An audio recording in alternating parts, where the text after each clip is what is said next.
Science पता है, focus, और वो दूसरी लेस फोकस वाली। MFA, क्या है परेशानी इस पेपर को लेके? थ्योरी पोर्शन की परेशानी है, न्यू पेपर है, थ्योरी पोर्शन की परेशानी है, क्या परेशानी है?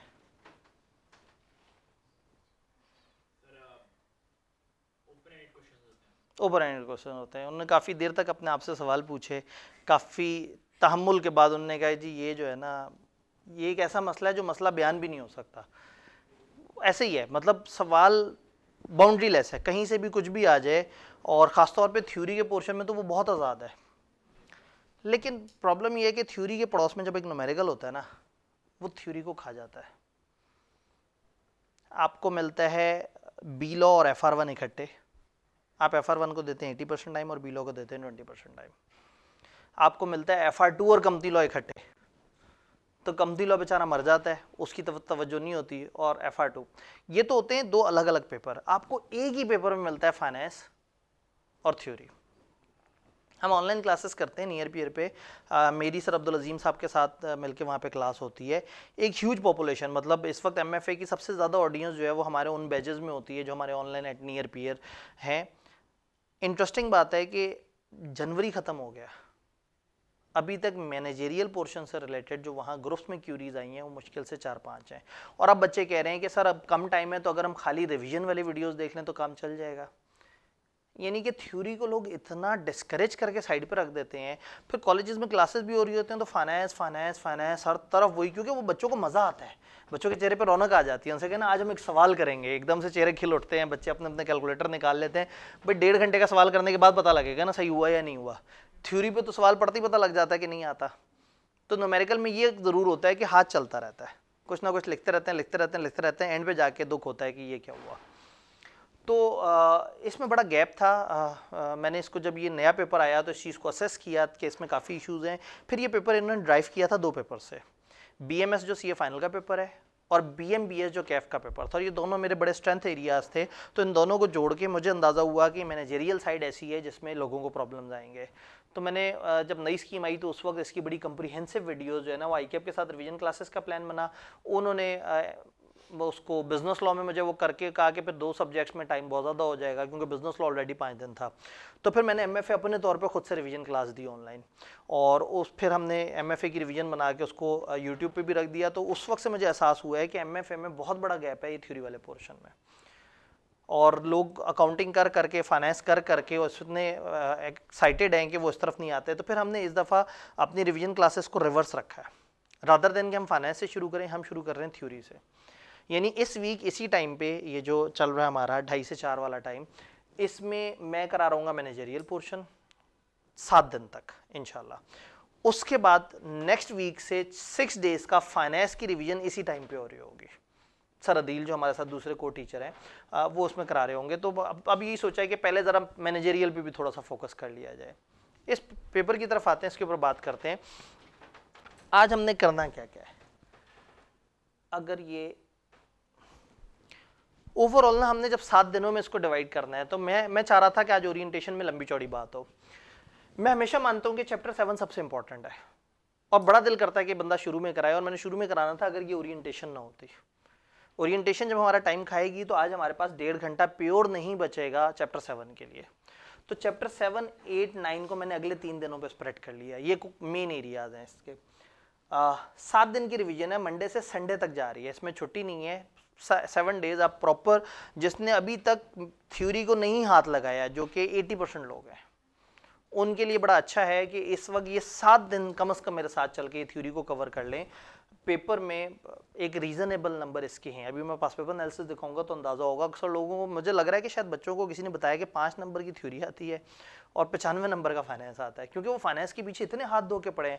मैं बता रहा हूँ ना, सेम हमारे ग्रुप्स हैं जिसमें फाइनेंस और मैनेजेरियल, मैं उसको हर दिन बड़े जोश से खोलता हूँ कि अभी सवाल आएगा कोई मैनेजेरियल का, पता लगेगा जी वो 70 कमेंट्स हैं, वो उसमें कहीं वो टाइम वैल्यू ऑफ मनी के ऊपर डिस्कशन हो रही है, कहीं फलाना सर रिस्क का ऐसे फार्मूला क्या था, सर ये वाले सवाल में आपने क्या बताया था, वो क्या बताया था। और मैं कह रहा हूँ भाई मतलब को मेरा सवाल भी आ जाए, को मेरा एरिया भी को पहुंचा भी है वहाँ तक या नहीं पहुंचा।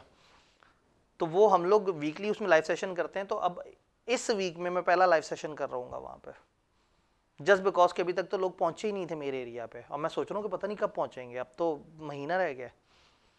तो ये थोड़ा सा एक प्रॉब्लम है इस सब्जेक्ट को लेके कि इसका फाइनेंस का पोर्शन इसकी थ्योरी के पोर्शन को खा जाता है, और बहरहाल पास होने के लिए थ्योरी का पेपर एक इम्पॉर्टेंट इसमें हैसियत रखता है।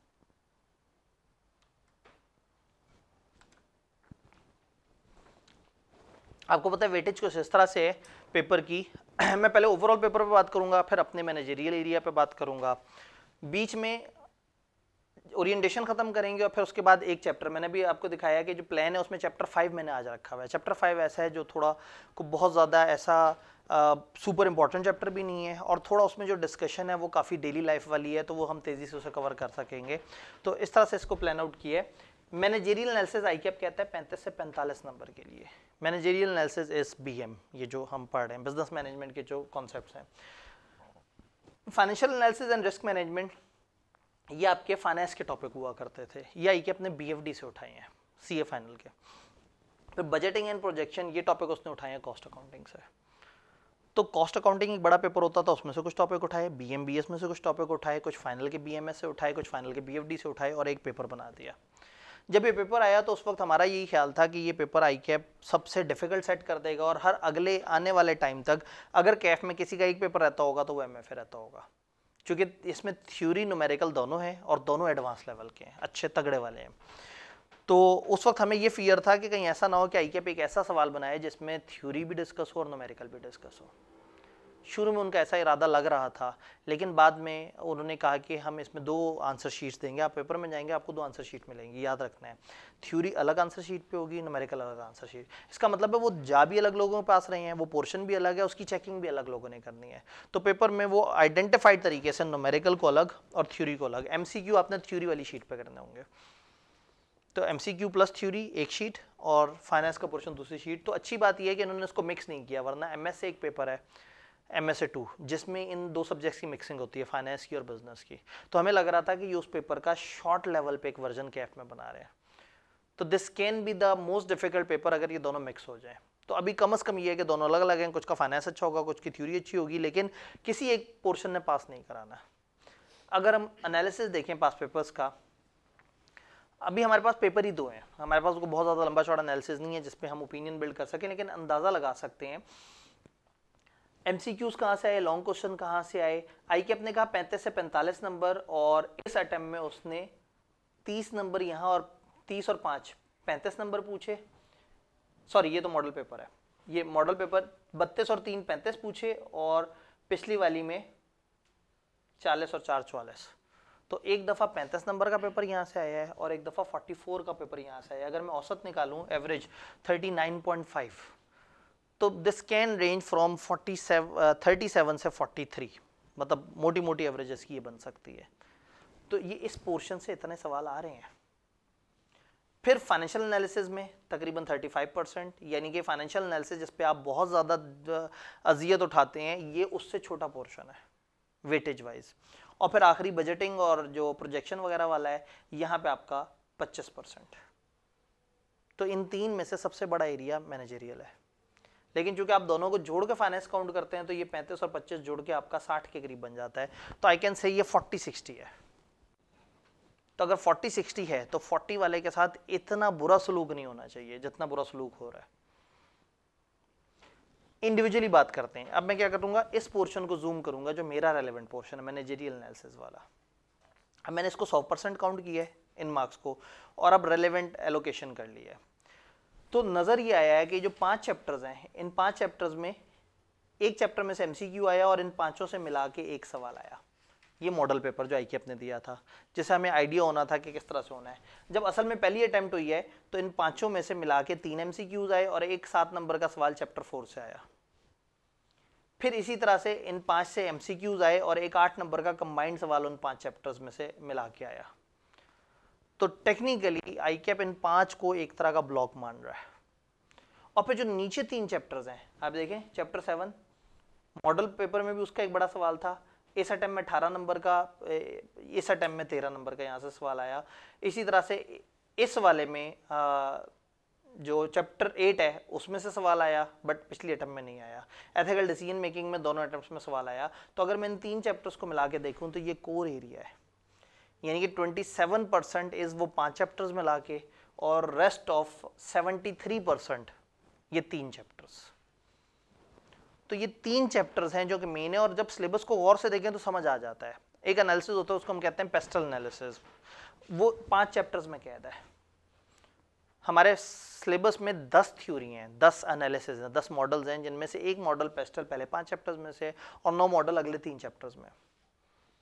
तो ये 3 चैप्टर्स क्रक्स हैं, खासतौर पे 7 और 8, और 7 और 8 में भी देखेंगे तो 7 इस पेपर की जान है। मतलब 7 अकेला इतना स्ट्रॉन्ग है। आप ये देखें कि 18 नंबर का तो न्यूमेरिकल सवाल बहुत बड़ा कहलाता है, और उसके साथ मतलब इस अटेम्प्ट में भी देखें तो 13 और 1 14 नंबर इस अकेले चैप्टर में से आया हुआ है। तो थोड़ा सा इसको एनालाइज करना है, इस सिलेबस को एनालाइज करना है। जब सिलेबस को एनालाइज करें तो ये सिलेबस कुछ इस तरह से, हमारे 9 चैप्टर्स हैं। 9 चैप्टर में से पहला चैप्टर, एक चैप्टर तो मैं आज ही खत्म करा देता हूँ, ये वाला। इन्होंने क्या किया, इन्होंने किताब बना रहे थे, टुकड़ों में बन रही थी, कोई चैप्टर 2 पे काम कर रहा था, कोई चैप्टर 5 पे काम कर रहा था, कोई किसी तरह से काम कर रहा था।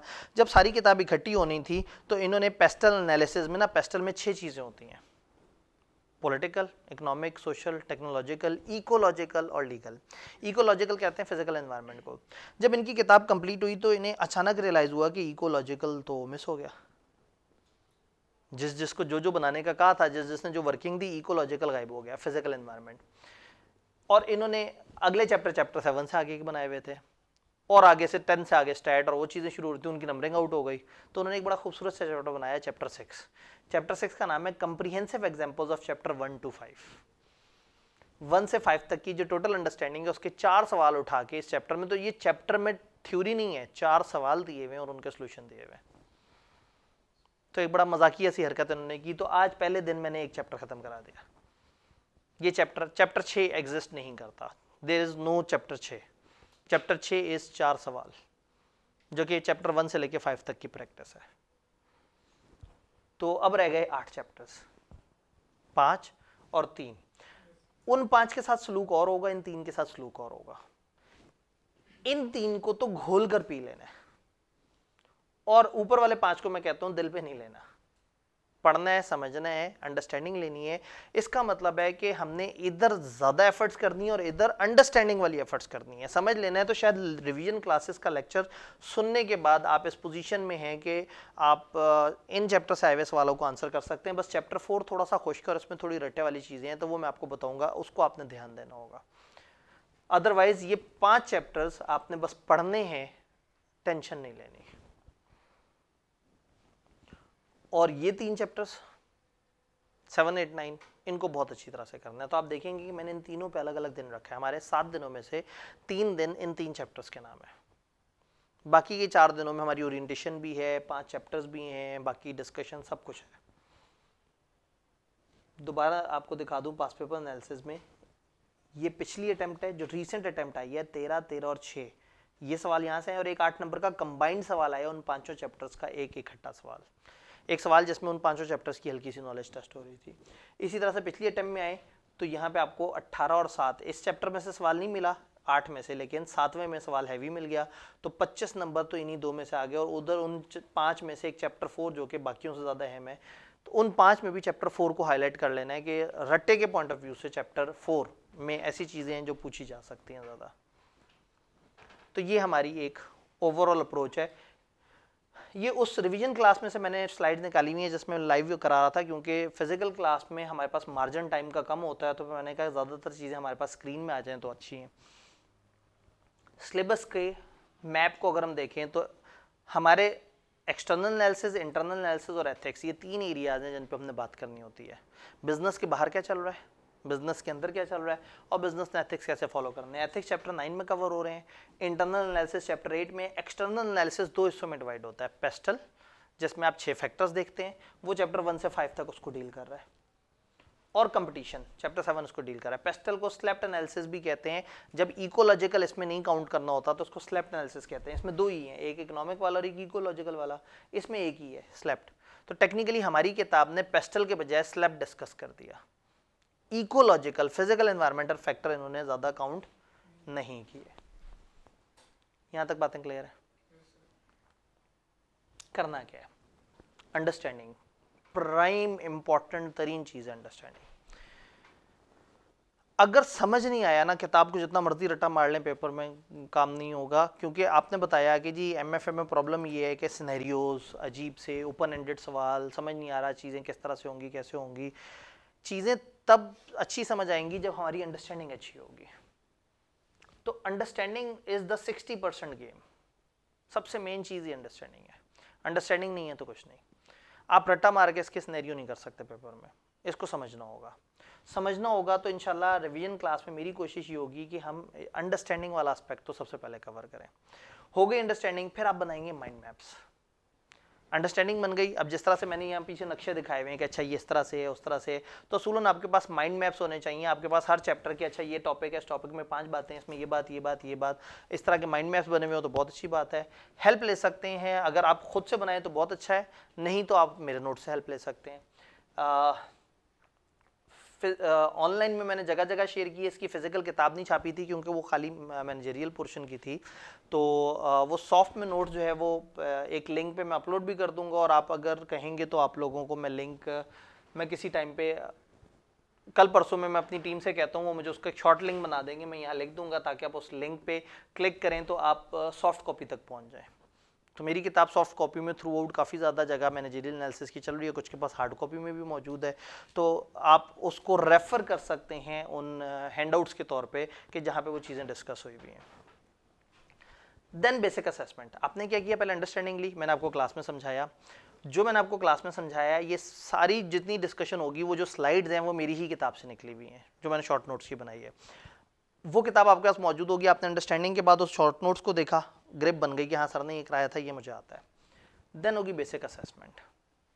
ये देखना है कि आपको सवाल समझ आ रहे हैं। आप उठाएंगे क्वेश्चन बैंक। मेरी किताब 2 वॉल्यूम में है, वॉल्यूम 1 में स्टडी नोट्स और वॉल्यूम 2 में क्वेश्चन बैंक इकट्ठा किया है। एमएफए जब आया है तो चैलेंज ये था कि इसके सवाल कैसे करें। जो पेपर पैदा ही अभी हुआ है तो उसके टोटल 8 सवाल हमारे पास मौजूद है, यानी मैनेजरियल एनालिसिस की बात करें तो टोटल मिला के हमारे पास 8 के करीब सवाल है। उन 8 सवालों से कभी भी आप एक पूरे पेपर को जज नहीं कर सकते। फाइनेंस की बात करें तो वहाँ पे भी यानी आपके पास अटेम्प्ट्स ही 2 हैं। तो फिर ये किया कि जो मैनेजरियल पोर्शन है वो जहाँ जहाँ से आईकेप ने उठाया था, बीएमबीएस, बीएमएस, एक आध और जगह, फिर आईकेप ने अपनी किताब में कुछ प्रैक्टिस क्वेश्चन दिए, कुछ तो वही पास पेपर के सवाल थे, कुछ डिफरेंट थे, उन सारों को इकट्ठा करके कोई 85 क्वेश्चन का एक क्वेश्चन बैंक बना दिया। उसमें इन सारे चैप्टर्स की एक रीजनेबल प्रैक्टिस है, और उसमें भी मेनली जो प्रैक्टिस है वो चैप्टर 7, 8 और 9 की है। तो आप वो क्वेश्चन बैंक देखेंगे, उस क्वेश्चन बैंक में जो आपको बीएमबीएस के सवाल मिलेंगे वो आपने पहले प्रैक्टिस करनी है। जो बीएमएस के सवाल मिलेंगे, बीएमएस फाइनल का पेपर होता था, वो थोड़ा एडवांस सवाल होगा। तो उस किताब में इस वक्त आईकेप के पास पेपर भी मौजूद हैं पिछली 2 अटेम्प्ट्स के, उसमें बीएमबीएस की भी मौजूद है। तो आपने पहले प्रैक्टिस करनी है बीएमबीएस, आईकेप और अदर क्वेश्चन फ्रॉम आईकेप केट। देन आपने जाना है उसमें बीएमएस लेवल पे, फिर आपने बीएमएस के जो सवाल है उनको प्रैक्टिस करना है। 3 लेवल याद रहेंगे, बीएमबीएस,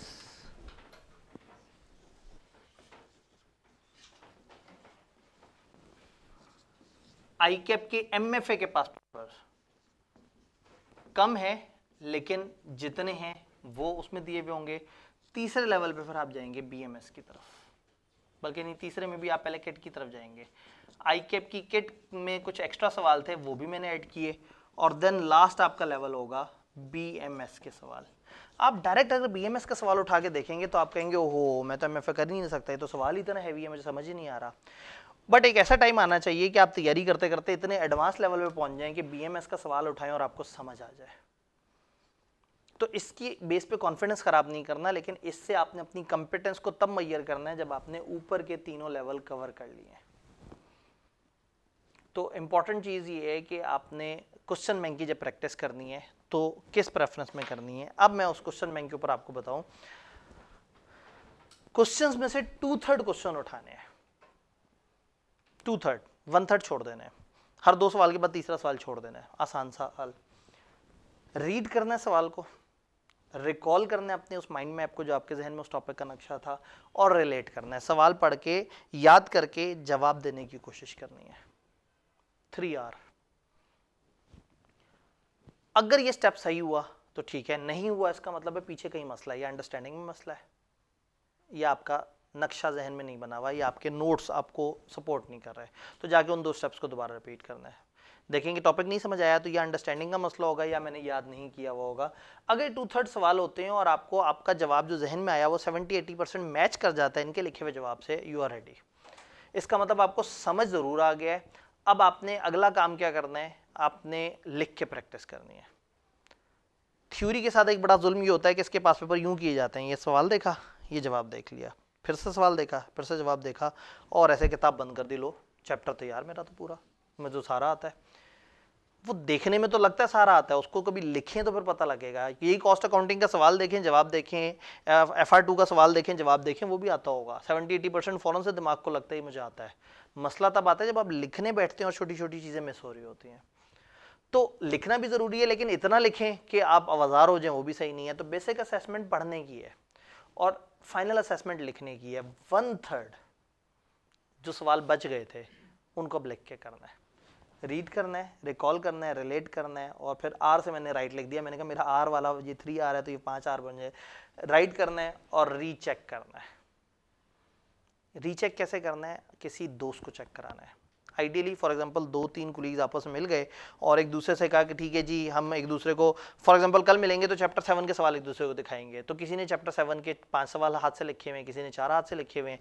एक दूसरे के सवाल चेक करना है। फायदा नंबर 1, जब किसी दूसरे का सवाल चेक करेंगे फिर आपको पता लगेगा एग्जामिनर को तकलीफ क्यों होती है। जब आप सामने वाले के सवाल चेक करते हुए कहेंगे यार देखो तुमने पहली लाइन कैपिटल से तो शुरू नहीं की, तुम्हारा ये मसला है, वो मसला है, इस तरह से तुम्हारे वर्ड्स नहीं समझ आते, तुम्हारा जुमला प्रॉपर नहीं बना होता, तो एतराज़ तो सबसे आसान स्किल है। जब आप ऐसा करेंगे ना तो फिर आपको खुद पता लगेगा कि आप क्या गलतियां करते हैं, क्योंकि अपना लिख के तो नज़र ही नहीं आता कभी। तो किसी दूसरे को चेक करने से आपको एक एग्जामिनर पर्सपेक्टिव मिल जाएगा कि वो किस चीज़ पे उलझता है। आप फिर अपने पेपर में वो वाली गलती नहीं करेंगे। दूसरा, वो जो सवाल डिस्कस हुए हैं जिसमें आपने एक इल्मी बहस छेड़ दी होगी कि तुमने जुमला गलत लिखा, उसने कहा नहीं सही लिखा है, अच्छा चलो नोट देख लेते हैं, अच्छा सर का लेक्चर रिपीट करके देख लेते हैं, अच्छा वो वीडियो पॉज करके जनाब एक जगह सुन रहे हैं, देखो सर ने जो जुमला कहा था देखो मैंने वही लिखा है। तो वो वाला पॉइंट तो सारी जिंदगी जहन में बैठ जाएगा जिस पे डिबेट हुई है।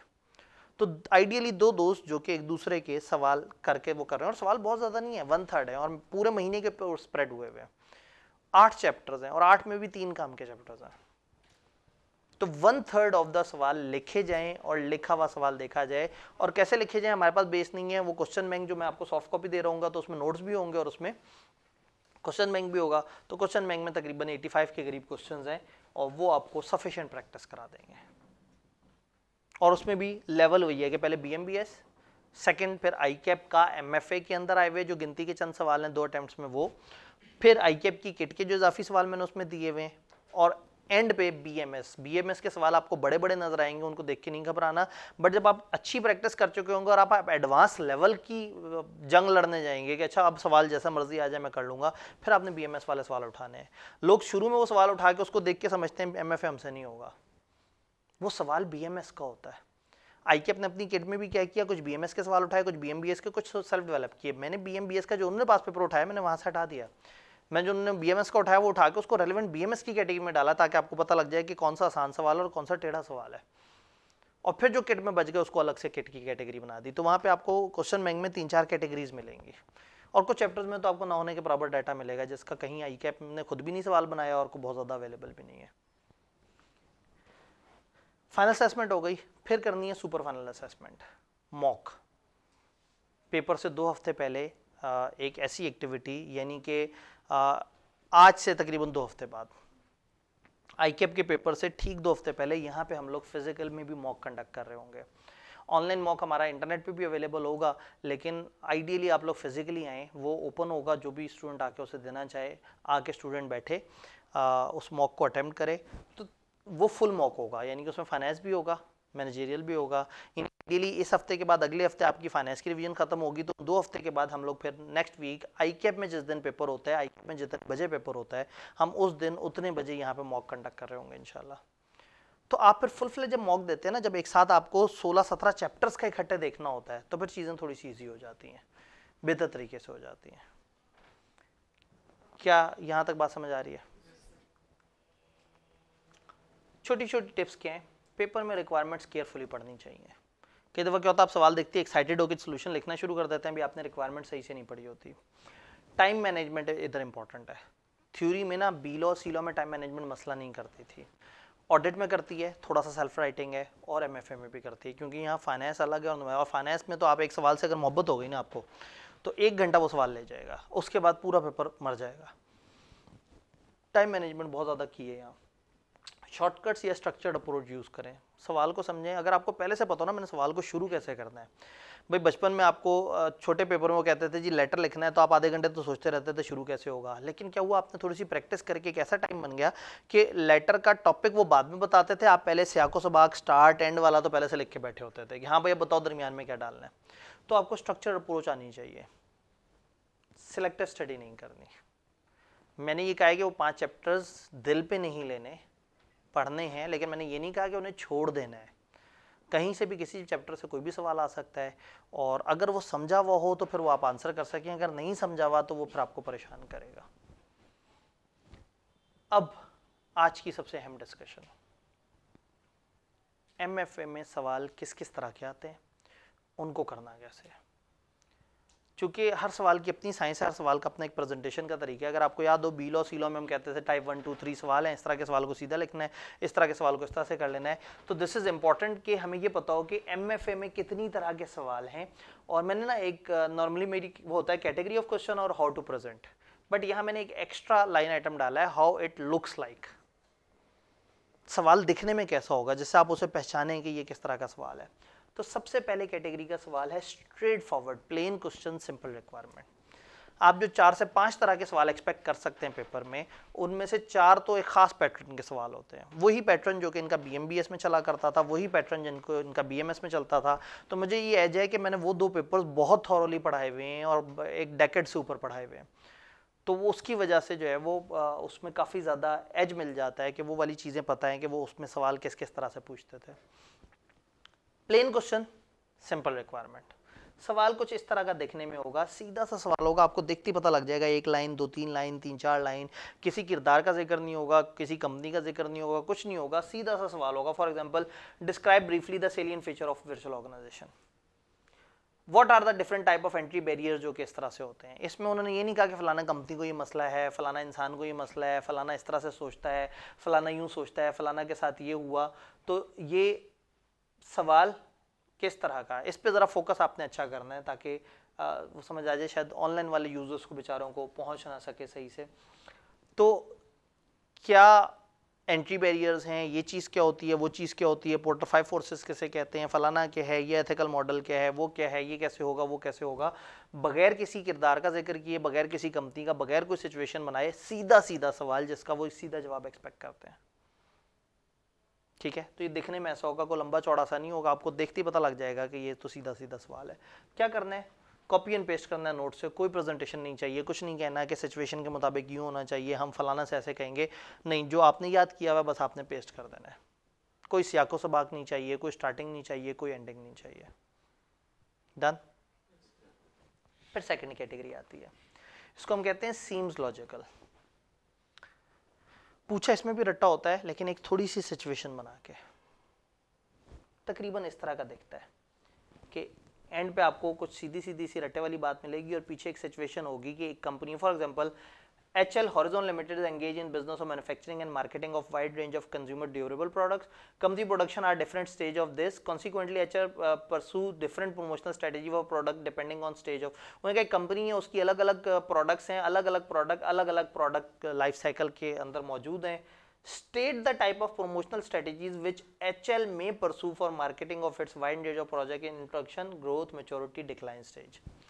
प्रोडक्ट लाइफ साइकिल के 4 फेजेस। शायद ये ऊपर वाला ना होता, सवाल अगर सीधा बनता तो ये बनता, state the type of promotional strategy which companies pursue for marketing of their wide range of products. तो ये बन जाता टाइप 1 सवाल, स्ट्रेट फॉरवर्ड। बट इसमें किरदार डाल दिया, पूछा नीचे रट्टा है, चारों फेजेस में प्रमोशन कैसे होती है किताब में सीधा सीधा लिखा हुआ है। लेकिन चूंकि किरदार ऐड हो गया, HL और फलाना, अब आपने इतना एहतराम जरूर करना है सवाल का। जिस सवाल में उन्होंने किरदार ऐड किया है, आपने उस सवाल को आंसर करते हुए उसका उतना मार्जिन जरूर रखना है। क्या करना है आपने? Start the answer from starting sentence from the question और कॉपी पेस्ट कर देना है। देखिए कॉपी पेस्ट तो आपको बहुत अच्छा आता है, बहुत आसान सी बात है। क्या करना है, शुरू की 3-4 लाइंस छोड़ दी और नीचे ये introduction, growth, maturity, decline stage में जो प्रमोशन है वो वाली बातें लिख दी, रट्टा लिख दिया। अब शुरू में आए और कहा कि अब यहां से निकलेगी sentence, state the type of promotion strategy which HL में परसू फॉर मार्केटिंग। ये डायरेक्ट टोन है, आपने इसको इनडायरेक्ट बना देना है। HL में pursue for marketing of its wide range of product following type of promotional strategies. इसी जुमले से इंग्लिश निकालनी है। यानी उन्होंने आपको एक HL का किरदार बताया, आपने क्या, उन्होंने कहा HL एक कंपनी है, वो ऐसे करके उसकी इतनी सारी वो प्रोडक्ट्स हैं, बताओ वो अपनी प्रोडक्ट्स के लिए क्या करे, और आपने सिंपल रट्टा लिख दिया। तो वो कहेंगे यार हमने से पूछा HL के बारे में बताओ, ये अपनी फनकारियां लगा रहा है। तो अपनी फनकारी नीचे लगानी है, लेकिन ऊपर स्टार्टिंग कैप्शन दे देना है, HL को चाहिए फलाना तरह के काम करे, HL को चाहिए वो फॉलोइंग करे। यानी कि ये स्टार्ट ही हमेशा ऐसा होगा, HL चाहिए फॉलोइंग करे, जमील एसोसिएट को चाहिए वो ऐसा करे, फलाना इस बंदे को ऐसा चाहिए। यानी कि जो भी उसमें किरदार दिया हुआ उस किरदार का नाम लेके कहना है उसे चाहिए कि ये नीचे दी गई बातों पे अमल करे, और नीचे आपने लिखा हुआ है रट्टा। तो ये टेक्निकली ये है, ये भी रट्टा, ऊपर वाला भी रट्टा है, ये दोनों सीधे सीधे सवाल है, लेकिन ये इसमें किरदार नहीं था। देख रहे हैं किरदार समझ आ रहा है? इसमें HL कंपनी, इंसान, बिजनेस कुछ इस तरह से होगा। तो आपने बस उसका हल्का सा इंट्रो देना है, जितना उन्होंने सिर्फ ये सिनेरियो दिया आपको बताने के लिए कि वो पूछना क्या चाह रहे हैं, और पूछा सीधा सवाल है तो जवाब सीधा, लेकिन शुरू में ही वाली बात है। Done. Identify elements of model, तीसरा सवाल। वो आपको एक सिचुएशन देंगे या मल्टीपल सिचुएशंस देंगे। सवाल होगा जिसमें 1-2 पार्ट्स होंगे या एक ही पार्ट होगा, और उसमें कहेंगे कि ये वाले सवाल में वो वाला मशहूर मॉडल बताओ, उसका कौन सा एलिमेंट लगेगा। जैसे प्रोडक्ट लाइफ साइकिल है, इसमें 4 बातें होती हैं, इंट्रोडक्शन, ग्रोथ, मैच्योरिटी, डिक्लाइन। तो दिस कैन हैपन कि आपको एक प्रोडक्ट की एग्जांपल दें कि इस प्रोडक्ट के साथ ये हो रहा है, जरा बताओ तो सही कि ये कौन से फेज में है। हो सकता है पोर्टर की 5 फोर्सेस में से वो आपको एक सिचुएशन दिखाएं कि एक जगह 4-5 दुकानें, उनका आपस में बड़ा मुकाबला है, एक दूसरे के साथ प्राइसेस ऐसे करते हैं, वैसे करते हैं, वैसे करते हैं। अच्छा जरा बताओ पोर्टर 5 फोर्सेस के हिसाब से ये कौन सी चीज है। तो एक सवाल इस तरह का होता है कि एक सिनेरियो या 2-3 छोटे छोटे सिनेरियो देके वो आपसे आइडेंटिफाई करवाते हैं कि बताओ कौन सा एलिमेंट लगेगा मॉडल का, मॉडल का कौन सा वाला पोर्शन लगेगा। सवाल तकरीबन कुछ इस तरह से दिखता है। ये 2 पार्ट्स दे दिए। ऊपर क्या है, discuss the relevant competitive environment in context of Michael Porter 5 forces model of competition in each of the 3 scenario. मैंने उसमें कट करके 2 लिखे हैं ताकि presented below substantiate your answer by stating the significant characteristics of competitive environment facing the organization in each of the scenario। उन्होंने कहा ये situation है, बताओ पोर्टर की 5 फोर्सेस के मुताबिक कौन सा रेलेवेंट कंपेटिटिव एनवायरनमेंट है, मतलब उसके 5 एलिमेंट में से तुम्हें कौन सा लग रहा है। और ऐसा नहीं है बस उसका नाम लिख के आगे निकल गए, उसने कहा जरा सब्सटेंशिएट करो, उसमें से फैक्ट्स बताओ। इस तरह के सवाल को कैसे करना है।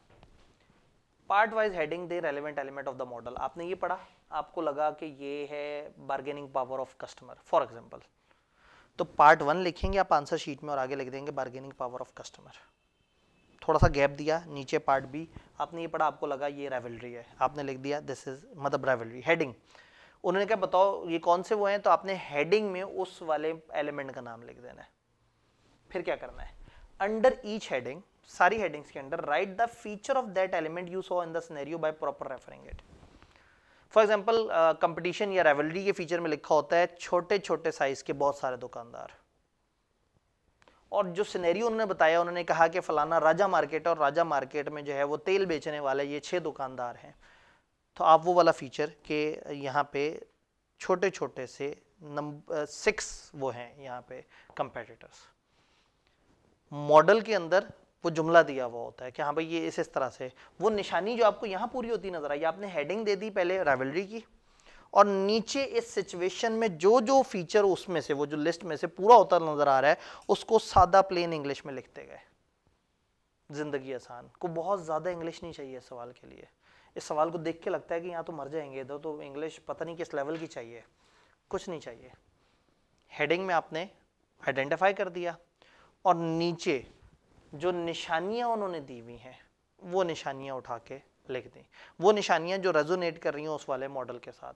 फॉर एग्जांपल वो कहते हैं इंट्रोडक्शन फेज वो है जिसमें प्रोडक्ट मार्केट में नई नई आई होती है। आपने एक फीचर पढ़ा हुआ था पीछे सवाल में, उन्होंने कहा कि बताओ ये वाली, एक सवाल आ गया कि ये वाली कंपनी की ये 4 प्रोडक्ट हैं, ये वाली ऐसी प्रोडक्ट है जो नई नई मार्केट में आई है और इसके ऊपर कंपनी काफ़ी पैसा लगा रही है। अच्छा ज़रा बताओ प्रोडक्ट लाइफ साइकिल मॉडल के हिसाब से कौन कौन सी प्रोडक्ट कौन से फेज में है।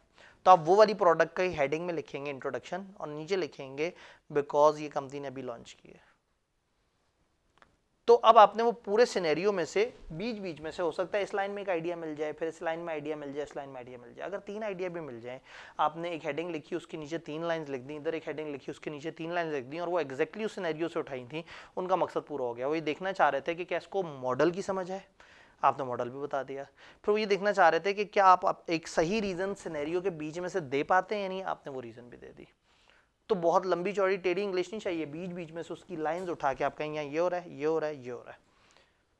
ऊपर आप हेडिंग में तो बता ही चुके हैं अपना जवाब जी। नहीं, इसमें बहुत ज़्यादा नंबर के लिए बहुत ज़्यादा लिखने का वो नहीं होता। कई दफ़ा क्या होता है, ज़्यादा नंबर का सवाल जब आता है ना तो उसके पार्ट्स ज़्यादा होते हैं।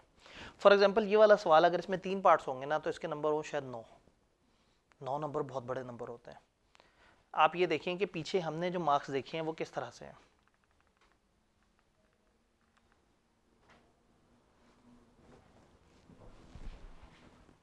इधर से 13 नंबर, 13 नंबर, 6 नंबर, ये 8 नंबर का बड़ा सवाल है, ये 18 नंबर इसके पार्ट्स थे, यानी कि 7 नंबर, 6 नंबर, ये 2-2 पार्ट्स हैं। टेक्निकली आपको 6 से 9, यहाँ बड़े सवाल का मतलब है 9 नंबर का सवाल। को बहुत बड़ा सवाल होगा, बड़ा ज़बरदस्त एनालिसिस होगा, सारा कुछ है, तो भी उसका एक अकेला पार्ट 15 नंबर का, ये बहुत ही अब नॉर्मल बात है। तो अब अगर 3 पार्ट्स हैं और 9 नंबर का सवाल है तो ये नहीं सोचना कि 9 नंबर का सवाल है इसमें तो बहुत लिखना है। 9 नंबर के सवाल के लिए कितने पार्ट्स हैं? 3 पार्ट। मार्किंग स्कीम में जब भी वो कहते हैं ना किस तरह से मॉडल या आइडेंटिफाई करो, वो हमेशा मार्किंग स्कीम में बताते हैं कि उसकी आइडेंटिफिकेशन का आधा या 1 नंबर था। अगर सवाल के नंबर ज़्यादा हो तो आइडेंटिफिकेशन का 1 नंबर होता है, सवाल के अगर नंबर कम हो तो आइडेंटिफिकेशन के आधा नंबर होता है। तो आधा या 1, ये पता नहीं क्या हुआ, चलना चाहिए था सब कुछ। चले खैर, हम अभी रेनोवेशन के फेज़ में हैं क्योंकि 7 वाला कमरा तो चल पड़ता था, इस कमरे को हमने अभी ज़रा आज थोड़ा सा सेट किया था। ये वाले भाई साहब बेचारे चलाने पड़ेंगे मेरे ख्याल में, वहाँ से देखें ज़रा, उनसे पता आ गया। ये तो बंद तो नहीं होना चाहिए था आज, कुछ आइडिया? ये तो डायरेक्ट कनेक्शन में नहीं था।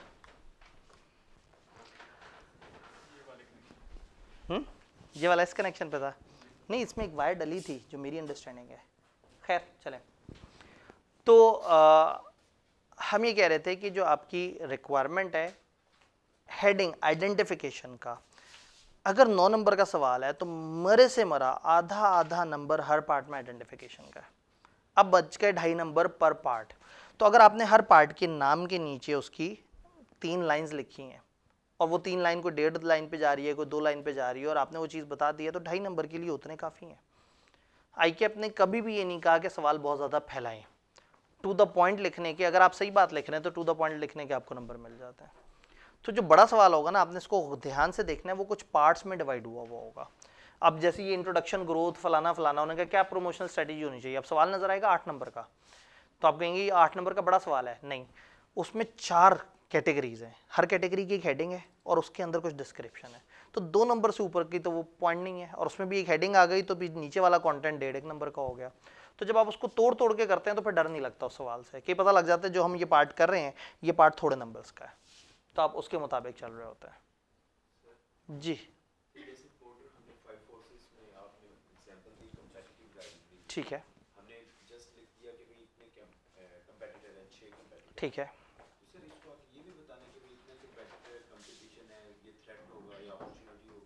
नहीं नहीं, असल में सवाल ने ये पूछा ही नहीं। सवाल ने ये नहीं कहा कि बताओ हमारी स्ट्रेटजीज क्या होनी चाहिए। सवाल ने एक सिचुएशन दी और सिचुएशन के मुताबिक आपसे पूछ लिया कि जरा बताओ आपको यहाँ पे कौन सा, देखिए, discuss the relevant competitive environment in context of Michael Porter 5 forces. 5 forces के मॉडल को जहन में रखते हुए उसके मुताबिक बताओ इसमें क्या हो रहा है। उसने सिर्फ हमसे तज्जिया करवाया है, उसने ये नहीं कहा कि हमें इसका सोल्यूशन चाहिए, कंपनी यहाँ कितना इन्वेस्ट करे, कंपनी किस तरह से। तो हमने उधर तक ही कन्फाइन रहना है जो उनका सवाल है। और ये तो एक सर वो बच्चों का सवाल हो जाएगा। जनरली बच्चों वाला सवाल होता है। मेरे से पूछें, मुझे सारे सवाल बच्चों वाले लगते हैं। बच्चों से पूछें, वो टकरे मार रहे हैं दीवारों में। इसका मतलब है गैप कहाँ है, उनको 5 फोर्सेस नहीं पता होती। 5 फोर्सेस का रट्टा मार लिया होता है। अब रट्टे में कर लिया होगा जी, small size of competitor, many number of competitor, फलाना फलाना फलाना, रट्टा मार के बैठे हुए पेपर में रट्टा आएगा, 6 फीचर लिख देंगे। लेकिन सिचुएशन को देख के पहचानेंगे नहीं कि इसमें हो क्या रहा है, वो स्मॉल का मतलब क्या था, वहाँ ज़्यादा तादाद में दुकानदार जिनका साइज़ कम है से पंगा क्या है, मसला क्या है, उसमें इशू क्या है, उस इशू को नहीं पहचाना होगा। तो जेन्युइनली सवाल मुश्किल नहीं होता, सिर्फ अगर उसको आंसर करना आता हो और अगर उसका कोर थीम पता लग जाए तो आंसर हो सकता है। इसमें इसकी जब हम वीडियो शेयर कर रहे होंगे तो जो पिछला पेपर है, पिछले से पिछला जो पेपर है, वो पूरा पेपर मैंने एक एग्जांपल के तौर पे उसको, मतलब मैनेजरियल पोर्शन पूरा थॉरोली डिस्कस किया हुआ है कि इसको कैसे इंटरप्रेट करना था, पेपर में इनमें से पहले सवाल कौन सा करना चाहिए था, उसको किस तरह से लेके चलते, तो वो वाली वीडियो भी मैं उसमें ऐड कर दूंगा। नहीं, असल में कटेंगे नहीं, लेकिन मिलेंगे भी नहीं, क्योंकि वो उन्होंने पूछा ही नहीं ना। तो ये समझना बड़ा ज़रूरी है कि उनका सवाल क्या है। तो प्रॉब्लम ये है कि लोग एक सवाल के अंदर 4 चीज़ें बिछा देते हैं जवाब में, उनको एक चाहिए होती है। बच्चा कहता है मैंने 4 सफ़े भरे, मुझे नंबर दिए नहीं आई कि अपने, इसलिए कि उन्होंने वो मांगा ही नहीं था जो उसने लिखा। तो थ्रू आउट आप अक्सर जो लोग क्वालिफाई हुए हैं उनसे पूछें कि वो पेपर में कितना लिखते थे, तो आपको कहेंगे कि वो बहुत ज़्यादा नहीं लिखा करते थे। औसतन मेरा ICAP में पेपर 16-15 सफ़े में ख़त्म हो जाता था औसतन। 24 सफ़े की शीट होती थी हमारे ज़माने में। सिर्फ QM मेरा एक्स्ट्रा गया था क्योंकि उसमें वो इतने सारे सवाल होते थे, हर सवाल अगले पेज से करते करते करते वो एक्स्ट्रा शीट लग गई। अदरवाइज थ्रू आउट कभी एक्स्ट्रा शीट नहीं लगी, ना कैफ में ना CFAP में। टू द पॉइंट लिखें, आपको नंबर मिल जाते हैं। जिसको टू द पॉइंट नहीं आता वो बहुत कुछ लिखता है और वो एग्जामिनर से कहता है कि इसमें से अपना मसाला निकाल लो, और एग्जामिनर को तब चढ़ती है। लिखें, आप बहुत ज़्यादा लिखें, कोई मसला नहीं। आप बुलेट्स में नहीं लिखते, आप पैराग्राफ में लिखते हैं, लिखें, फिर पैराग्राफ को अंडरलाइन कर रहे हैं। आपने एक पैराग्राफ लिखा, उसमें काम की सारी बातें कर दी। अब आपने कहा मैंने जो एग्जामिनर को बता दिया है वो एक दफ़ा अगर पढ़ बैठा ना मेरा सवाल तो मज़े लग जाएंगे। टाइम कहाँ उसके पास, एक पेपर पर कितना टाइम होता है उसके पास। एक दफ़ा मैंने क्लास में कैलकुलेशन की थी कि फॉर एग्जांपल अगर एग्जामिनर को एक पेपर चेक करने का 1000 रुपये मिलता हो, फॉर एग्जांपल, भाई एक पेपर जिसकी इजाफी फ़ीस कितनी होती है एक पेपर की ICAP में, एक एक्स्ट्रा पेपर अगर आप, मतलब एक पेपर देने की एक फ़ीस होती है, हर एक्स्ट्रा पेपर कितनी फ़ीस में ऐड होता है, 3300। तो 3300 इज़ दैट मैक्सिमम अमाउंट जो आप एक पेपर के लिए दे रहे हैं। ICAP ने उसमें से अपना सारा वो सिस्टम भी पूरा करना है, आपको कागज़ भी प्रोवाइड करने हैं, पाकिस्तान भर में उसका निज़ाम भी होना है, पेपर डेवलप भी होना है, पेपर का रिव्यू भी होना है। ICAP ने अपने सिस्टम भी, अपने खर्चे बहुत सारी, बीच में वो पूरे पाकिस्तान में जहाँ जहाँ हॉल्स हैं उस हॉल में एक बच्चे की एक सीट का पर डे जो है वो अच्छा खासा पड़ रहा होता है। वो सारा कुछ करने के बाद बहुत ही खुला बजट ICAP देगा ना चेकर को, तो 1000 रुपया देगा, बहुत खुला बजट। अगर ICAP ना लुटाने पे मूड में बैठा ना पैसे, तो 1000 रुपये दे देगा। किसको? सीनियर चार्टर्ड अकाउंटेंट को, जिसकी 1 आवर की वर्थ कम से कम 15,000 है, अगर वो कोई इंडस्ट्री में जाके कोई सर्विस प्रोवाइड कर रहा है। तो अगर 15,000 रुपये 1 आवर की वर्थ हो और एक काम करने का आपको 1000 रुपया मिल रहा हो और आप अकाउंटेंट हो, तो आपको 1 घंटे में वो काम कितनी दफ़ा करना चाहिए? 15 दफ़ा। 15 पेपर 1 घंटे में चेक करेंगे तो आप मार्केट स्टैंडर्ड के इक्विवेलेंट पैसे कमाएंगे। तो एक पेपर कितनी देर में हुआ? यकीन माने मैंने बहुत मुश्किल बात नहीं की। 1 घंटे में 60 मिनट होते हैं, 4 मिनट। अब 4 मिनट में उसको अपनी अंग्रेज़ी पढ़वाएंगे, और अगर उसने पढ़ ली तो उसे तब कितनी चढ़ेगी, क्योंकि इंग्लिश हमारी कौन सी बहुत अच्छी होती है। उसको इन्फॉर्मेशन उछाल उछाल के दें। मतलब आप आदी हैं, ठीक है, मतलब मैं हमेशा कहता हूं कि आप पेपर में छोटे छोटे बुलेट्स बनाएं, जल्दी जल्दी से वो देखे, टिक टिक मारता जाए, जल्दी से आगे जाए, आपको नंबर दे, अपनी ज़िंदगी भी बचाए, आपकी ज़िंदगी भी। अगर आपको आदत है हमेशा से पैराग्राफ में लिखने की, आप कहते हैं कि जी इस तरह से करके, मैं यहाँ मानता हूँ कि यहाँ राइवलरी है, क्योंकि यहाँ बहुत सारे छोटे छोटे दुकानदार हैं, उनके दरमियान इस तरह से चल रहा है, फलाना है, माहौल भी बड़ा गर्मा गर्म है, प्रोडक्ट पे बहस भी बहुत है, कस्टमर भी बहुत लड़ता है, फलाना ऐसे होता है, ऐसे होता है, ऐसे होता है। जनाब आपको आदत है, आप कहते हैं सर मैं तो पैराग्राफ बनाए बगैर मुझे तो चैन ही नहीं आता, बना दिया पैराग्राफ, उसके पास टाइम नहीं इतना पढ़ने का। और आई एम वेरी श्योर कि 90% चांस है कि इसमें ग्रामेटिकल मिस्टेक्स भी होंगी, कुछ जगह आपका लफ्ज़ भी नहीं समझ आएगा। चार्टर्ड अकाउंटेंट्स की तो राइटिंग गंदी होती है, तो स्टूडेंट्स की तो और गंदी राइटिंग होती है। तो एग्जामिनर को थोड़ा सा हेल्प कर दें, कर दिया, 10 सेकंड इजाफी लगेंगे। आप लिखने वाले को तो पता है काम की बात कहाँ लिखी है, पढ़ने वाले को तो ढूंढनी पड़ेगी। आप तो जिस मिजाज से बैठे हुए हैं, तो आपको पता है यार मैंने यहाँ हाई वैल्यू का जिक्र किया है, यहाँ मैंने झगड़े का जिक्र किया है, यहाँ मैंने सिमिलर प्राइस का जिक्र किया और यहाँ मैंने इसका जिक्र किया, अंडरलाइन कर दिया आपने। एग्जामिनर आपके पैराग्राफ पे पहुंचा, उसने ये देखा नंबर ज़्यादा है, फलाना ऐसे है, फलाना ऐसे है, फलाना ऐसे, आगे चल पड़ा। नहीं है उसके पास टाइम, मत दें उसे टाइम, उसको कोशिश करें कि वो ऊपर ऊपर से गुजर जाए। ऐसे पेपर में बैठ के ना वो ऊपर से फ्लाई करता हुआ जा रहा है, नीचे से उछाल उछाल के उसे चीज़ें पकड़ाएं कि ये पकड़ो, ये वाला पॉइंट पकड़ो, ये पॉइंट पकड़ो, उछाल उछाल के उसको दें, वो ऊपर ऊपर से पॉइंट पकड़े और निकल जाए।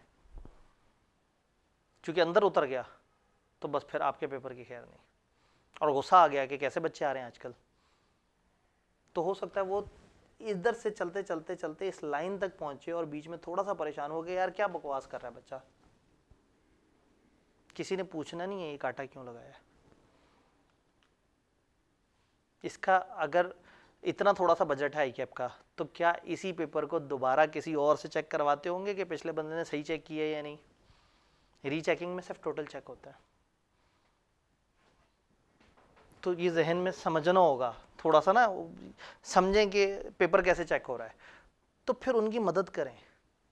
आपको बहुत कुछ आता है, उनको उतना बताएं जितना उनको चाहिए, अंडरलाइन कर सकें, हाईलाइट कर सकें, शॉर्ट बुलेट बना के कर सकें, ज़िंदगी आसान है।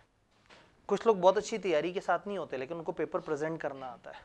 आप देखते हैं आखिरी महीने में तैयारी करते हैं, पेपर दे के पास भी हो जाते हैं, और आप जनाब वहाँ पे पूरा माय बेस्ट फ्रेंड लिख के आए होते हैं और पेपर रह जाता है, जस्ट बिकॉज कि उनको ये खेलना आता है, उन्हें एग्जामिनर को समझाना आता है। एग्जामिनर आप में से किसी के पास नहीं है, उसको नहीं पता पेपर से पिछली रात आप बुखार था या नहीं था, उसको नहीं पता कि इन्होंने 6 महीने पढ़ा और उसने 4 महीने पढ़ा, उन्होंने 1 महीने पढ़ा है। उन्होंने देखना है कागज़, कागज़ से पता लगेगा ये बच्चा कैसा है। तो बेवकूफ़ बनाए उसे कागज़ से, कागज़ पे बताएं कि आपको आता है। जो सवाल नहीं भी आता उसको शुरू कर दें, उसके साथ कुछ ना कुछ कार्रवाई शुरू कर दें, उन्हें नज़र आए कि बच्चा करते करते कन्फ्यूज़ हुआ है। हर सवाल की जो शुरू की 1-2 आसान नंबर है वो तो आपको पकड़ा दे। कॉस्ट अकाउंटिंग में कहा जाता है आप एक जगह पे अटक गए, अजम्पशन ले लें। वो कंफ्यूज होगा ये अमाउंट कहाँ से है, ये देखेगा, कोई रेफरेंस मिलेगा, काट देगा, लेकिन आगे आपका सवाल चेक करना शुरू कर देगा। उसे ये नहीं पता लगेगा कि ये बच्चे को भी नहीं पता था कि करना क्या है। ठीक है, टिपिकल वो कॉन्सेप्ट है कि अजम्पशन ले लो, अमाउंट लिखो और आगे चल पड़ो। तो थ्योरी में भी इसी तरह से है, कोशिश करें कि बुलेट्स में जवाब दें जहां हो सके। यानी मैंने कहा हेडिंग्स दें, और हेडिंग के नीचे जो फीचर है पैराग्राफ में मत लिखें, बुलेट्स में लिखें। अगर आपका नेचुरल स्टाइल है पैराग्राफ में लिखने का, मैं नहीं रोक रहा, लेकिन फिर उसके बाद एग्जामिनर की सहूलत के लिए कुछ अंडरलाइन जरूर उस पर डाल दें, ताकि उसको अपने काम की 3-4 बातें मिल जाएं, वो जल्दी से देखे और आगे जाए। आप उसकी जिंदगी आसान करें, वो आपकी जिंदगी आसान करेगा। डन। तो आपने क्या किया, हेडिंग्स दी और हेडिंग के नीचे पैरा में से फीचर्स उठा के लिख दिए। कभी कभी इससे बड़ा सवाल आता है, फुल मॉडल, बड़ी सी सिचुएशन देते हैं और कहते हैं ये सिचुएशन है, 5 फोर्सेस के हिसाब से बताओ अब ये 5 फोर्सेस कैसी हैं। ये फुल फैक्टर है, इसमें बताओ फलाना मॉडल अप्लाई करके बताओ कि क्या होगा और किस तरह से होगा। सवाल दिखने में ना एक तगड़ा सा, एक बड़ा सा सवाल होगा जिसमें कोई पार्ट्स वगैरह सवाल के अंदर नहीं होंगे। इसमें तो सवाल के अंदर पार्ट है ना, बड़ा सा सिनेरियो दे के। अब जब इतना बड़ा सिनेरियो देंगे ना, तो वो ये नहीं कहेंगे कि कोई एक मॉडल, कोई एक एलिमेंट ढूंढ दो, तो आपसे कहेंगे ये पूरा सिचुएशन है, स्वॉट एनालिसिस कर दो इसका। अब आपको पता होगा 4 चीज़ होती हैं, स्ट्रेंथ, वीकनेस, अपॉर्चुनिटी, थ्रेट। तो आप ने इस सिनेरियो को उस डायमेंशन में एंटर करना है। तो ये इस तरह का सवाल होगा, बिग सिनेरियो गिवन और फुल मॉडल। इसमें फुल मॉडल नहीं था, मॉडल का एक फीचर था, आपने फीचर की हेडिंग दी थी और उसके बारे में लिख दिया था। अब जब वो फुल मॉडल है तो तकरीबन इसी सवाल का बड़ा वर्जन है। सबसे पहले तो headings of all element of model, ये बड़ी मजे की बात है। इसमें हेडिंग देते हुए आप डाउट में थे कि पता नहीं मैं सही हेडिंग दी है या नहीं दी। जब फुल मॉडल आया तो आपको पहले से ही पता उसमें 5 हेडिंग्स कौन सी हैं। ये बात की बात है कि सिनेरियो में आपको कुछ ना मिले, लेकिन ये तो पता है कि उसकी 5 हेडिंग्स क्या होती हैं। 5 हेडिंग्स दी और दरमियान में कुछ 4-4, 5-5 लाइनों का वक्फा डाल दिया। फिर उसके बाद under each heading right the feature of that element you saw in the scenario by proper referring. अब चलते चलते चलते आपने कहा यार ये तो स्ट्रेंथ है, स्ट्रेंथ वाली हेडिंग में आए, आपने लिखा कंपनी के पास 20% पेटेंट है फॉर एग्जांपल। चलते चलते चलते चलते आप पहुंचे ये हो गया कि जी वीकनेस, ये एक्सपेक्ट द ग्रोथ इन ये फला market attempting the regain lost market share. Lost market share आपने को हो ये तो प्रॉब्लम है, ये तो वीकनेस है, तो आपने वीकनेस में आके लिख दिया लॉस्ट मार्केट शेयर। ये सवाल इससे आसान है। इस सवाल में आपने एक ढूंढना है, इसमें मार्जिन है, इसमें अगर एक आध स्किप भी हो गया ज़्यादा परेशानी की बात नहीं है, एक आध गलत क्लासीफाई भी कर दिया कोई परेशानी की बात नहीं है। लेकिन इसमें अगर आपने हेडिंग ही गलत दे दी, फीचर्स पे गलत पहुंच गए, तो नीचे वाली चीज़ हो सकता है वो बहुत ज़्यादा ध्यान से भी ना देखें, वो कहेंगे बच्चे को तो समझ ही नहीं आया कि कौन सा है। तो ये सवाल देखने में खौफनाक है लेकिन ये सबसे आसान है, मतलब इन दोनों में से ये आसान है कि आपने हेडिंग दे दी मॉडल की 5 और अब सिनेरियो बस पढ़ते जा रहे हैं और जो जॉन से रेलेवेंट उसमें नजर आ रहा है ना कि हो ये तो अपॉर्चुनिटी है जी, दुनिया में ये बिजनेस बहुत शुरू हो गया और आपको दूसरे मुल्कों से ऑर्डर मिलना शुरू हो गए हैं। आपने कहा अरे वाह अपॉर्चुनिटी, आप लिख दें दूसरे मुल्कों से ऑर्डर फलाना। छोटे छोटे सेंटेंस बनाएं, इतने बनाएं कि आपकी अपनी ग्रामर खुद ना फंस जाए, क्योंकि जितनी ज़्यादा इंग्लिश लिखेंगे उतना ज़्यादा फंस जाएंगे। ये इंग्लिश का पेपर नहीं है, लेकिन ये इंग्लिश का पेपर बन जाएगा अगर आपने बहुत ज़्यादा इंग्लिश लिखी तो। क्या ये बात समझ आई? देन एक 5वां जो कि किसी भी तरह का सवाल आ सकता है, मतलब ये 4 एक पेट पैटर्न के सवाल हैं, आपको 95% सवाल इसी तरह के मिलेंगे। लेकिन अचानक से कुछ भी आ सकता है कि अच्छा जी पाकिस्तान में जो बढ़ती हुई बेरोजगारी है इसके ऊपर तबसरा करें, मतलब ये भी एक ऐसी चीज़ है जिसका किताब में कोई जवाब नहीं है। यानी इस तरह का सवाल आएगा तो वो आउट ऑफ कॉन्टेक्स्ट आएगा। आपने क्या करना है, स्मॉल बुलेट्स में सेल्फ राइटिंग में जो उसका मुनासिब जवाब बनता है वो बना, उसमें कोई फॉर्मेट नहीं चाहिए। उन्होंने जो मसला बताया, जिस चीज़ पे बात की है, बस आप उसके ऊपर थोड़ा थोड़ा सा तबसरा कर दें। क्या ये सारी बात समझ आ रही है? तो इससे ना वो साइंस खत्म हो जाएगी। आप पेपर में पहले ढूंढेंगे सीधा सवाल, आप कहेंगे चलो शुक्र हो गया ये तो सीधा है, इसको तो सीधा सीधा लिखना है। ये सिनेरियो है, ये भी नजर आ रहा है, ये भी नजर आ रहा है, आपने कहा इसमें ज़्यादा सोचना पड़ेगा इसको लिखना। तो क्या होगा कि आप सवाल ड्राफ्ट कर देंगे, सवाल उस पर पहुंच के देखें, इसमें भी कम से कम उन्होंने चारों हेडिंग का आधा नंबर रखा होगा। कम से कम सवाल के नंबर ज़्यादा होते हैं तो वो 1 नंबर भी रख देते हैं। पहले तो आपने 4 हेडिंग्स दे दी, 2 नंबर तो कम से कम पक्के की, और अगर बहुत खुशकिस्मत है तो शायद 4 नंबर आपके पूरे हो रहे हैं। हेडिंग दे दी, अब सवाल को पढ़ते गए, हो सकता है इसमें 12 चीज़ें थी जो कि 4 जगह पे क्लासीफाई होनी थी, हो सकता है आपको 10 मिली, हो सकता है उनमें से एक आपने गलत क्लासीफाई कर दी, कोई बात नहीं। आपने अगर 4 चीज़ें थी, 12 नंबर का सवाल था, एक नंबर अगर हेडिंग का था तो 3 नंबर उन 3 पॉइंट्स के थे, आपने 12 में से 9 सही किए, तो 9-12 में से आपने ठीक कर दिए। और हमने कहा कि हर किसी का एक तो नहीं, खैर अगर आपने हेडिंग के 1 नंबर रखा है तो उसके अगर नंबर कम है तो हर 3 पॉइंट्स लिखने के अगर थे नंबर 2 तो आपने 6 नंबर वो ले लिए, 4 नंबर वो ले लिए, 12 में से 10 नंबर ले लिए, हालांकि आपके 3 पॉइंट्स गलत है। तो ये डरना नहीं है, इसके भी तो मैथमेटिकल मार्क्स हैं, मार्किंग स्कीम देखनी है। आई के बेचारा बड़े शौक से मार्किंग स्कीम देता है, कोई देखता ही नहीं उस डॉक्यूमेंट को, वो बताता है हेडिंग के इतने नंबर थे, एक्सप्लेन करने के इतने नंबर थे। तो दुआ किया करें कि ऐसा सवाल हो जिसमें टुकड़े हों। इस सवाल में पार्ट्स नजर नहीं आ रहे सिवाय नीचे के, लेकिन टेक्निकली 4 पार्ट्स हैं। अगर ये 12 नंबर का सवाल है तो आपने 3 नंबर के लिए एक एरिया पे डिस्कशन करनी है, डन। तो ये उस वाले से ज्यादा नंबर दे सकता है, जबकि ये दिखने में ज़्यादा घिनौना और ज़्यादा ख़तरनाक लग रहा है, डन। तो ये हमारी ओवरऑल डिस्कशन थी। अब आपको गेम समझ आ गई है। जो हमारी सबसे काम की बात है वो ये है कि चैप्टर 7, 8 ये जान है इस पेपर की।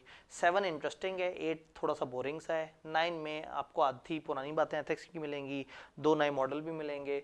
देन ये मज़े के चैप्टर्स हैं, लेकिन इतना मज़े नहीं, मतलब इतना एंजॉय नहीं करना है इन्हें कि मतलब हम इन्हीं को पढ़ते जाएं और इन्हीं के अंदर डूबते चले जाएं, इसी को लिखते चले जाएं।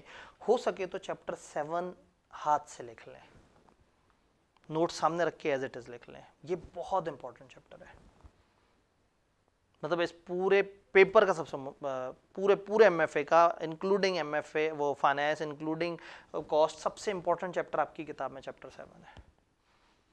इसमें सबसे काम की बात हुई है। मज़े की बात है कि ये अभी तो आईकेप की 2 अटेम्प्ट आई हैं। जिस वक्त ये पेपर आया था मैं उस वक्त से लोगों से कह रहा था ये स्लाइडें उस वक्त की हैं जब ये वाली डिस्कशन है, ये उस वक्त की है जब पेपर आईकेप ने पूछा नहीं था। और मैं उस वक्त भी लोगों से कहता था 70-80% ऑफ आपका मैनेजेरियल इन 2 चैप्टर्स में कैद है, क्योंकि जहाँ से उठ के आया था समझ आती थी कि वहाँ पे भी बड़ी इंपॉर्टेंट चीज़ थी। तो जब यहाँ आया और पेस्टल एक अकेले के इतने टुकड़े कर दिए, समझ आ गया कि सिर्फ चैप्टर बढ़ाए हैं इन्होंने। तो मज़े की बात है कि वो एनालिसिस जो था वो बिल्कुल उसी तरह से एग्जीक्यूट हुआ, और अब करंटली जो पेपर आ रहे हैं वो भी इसी तरह से आ रहे हैं। डन लें जी। फिर आज चूंकि ओरिएंटेशन के साथ डिस्कशन है तो आज शायद दरमियान में वो वाली ब्रेक मुनासिब नहीं होगी। करनी तो नहीं ब्रेक 5 मिनट की, मुझे बर्दाश्त कर लेंगे दोबारा? ठीक है जी। अब स्क्रीन पे बहुत ज़्यादा शायद फोकस हमें थोड़ी देर बाद नहीं चाहिए होगा, क्योंकि इसमें डिस्कशन थोड़ी सी ज़्यादा है।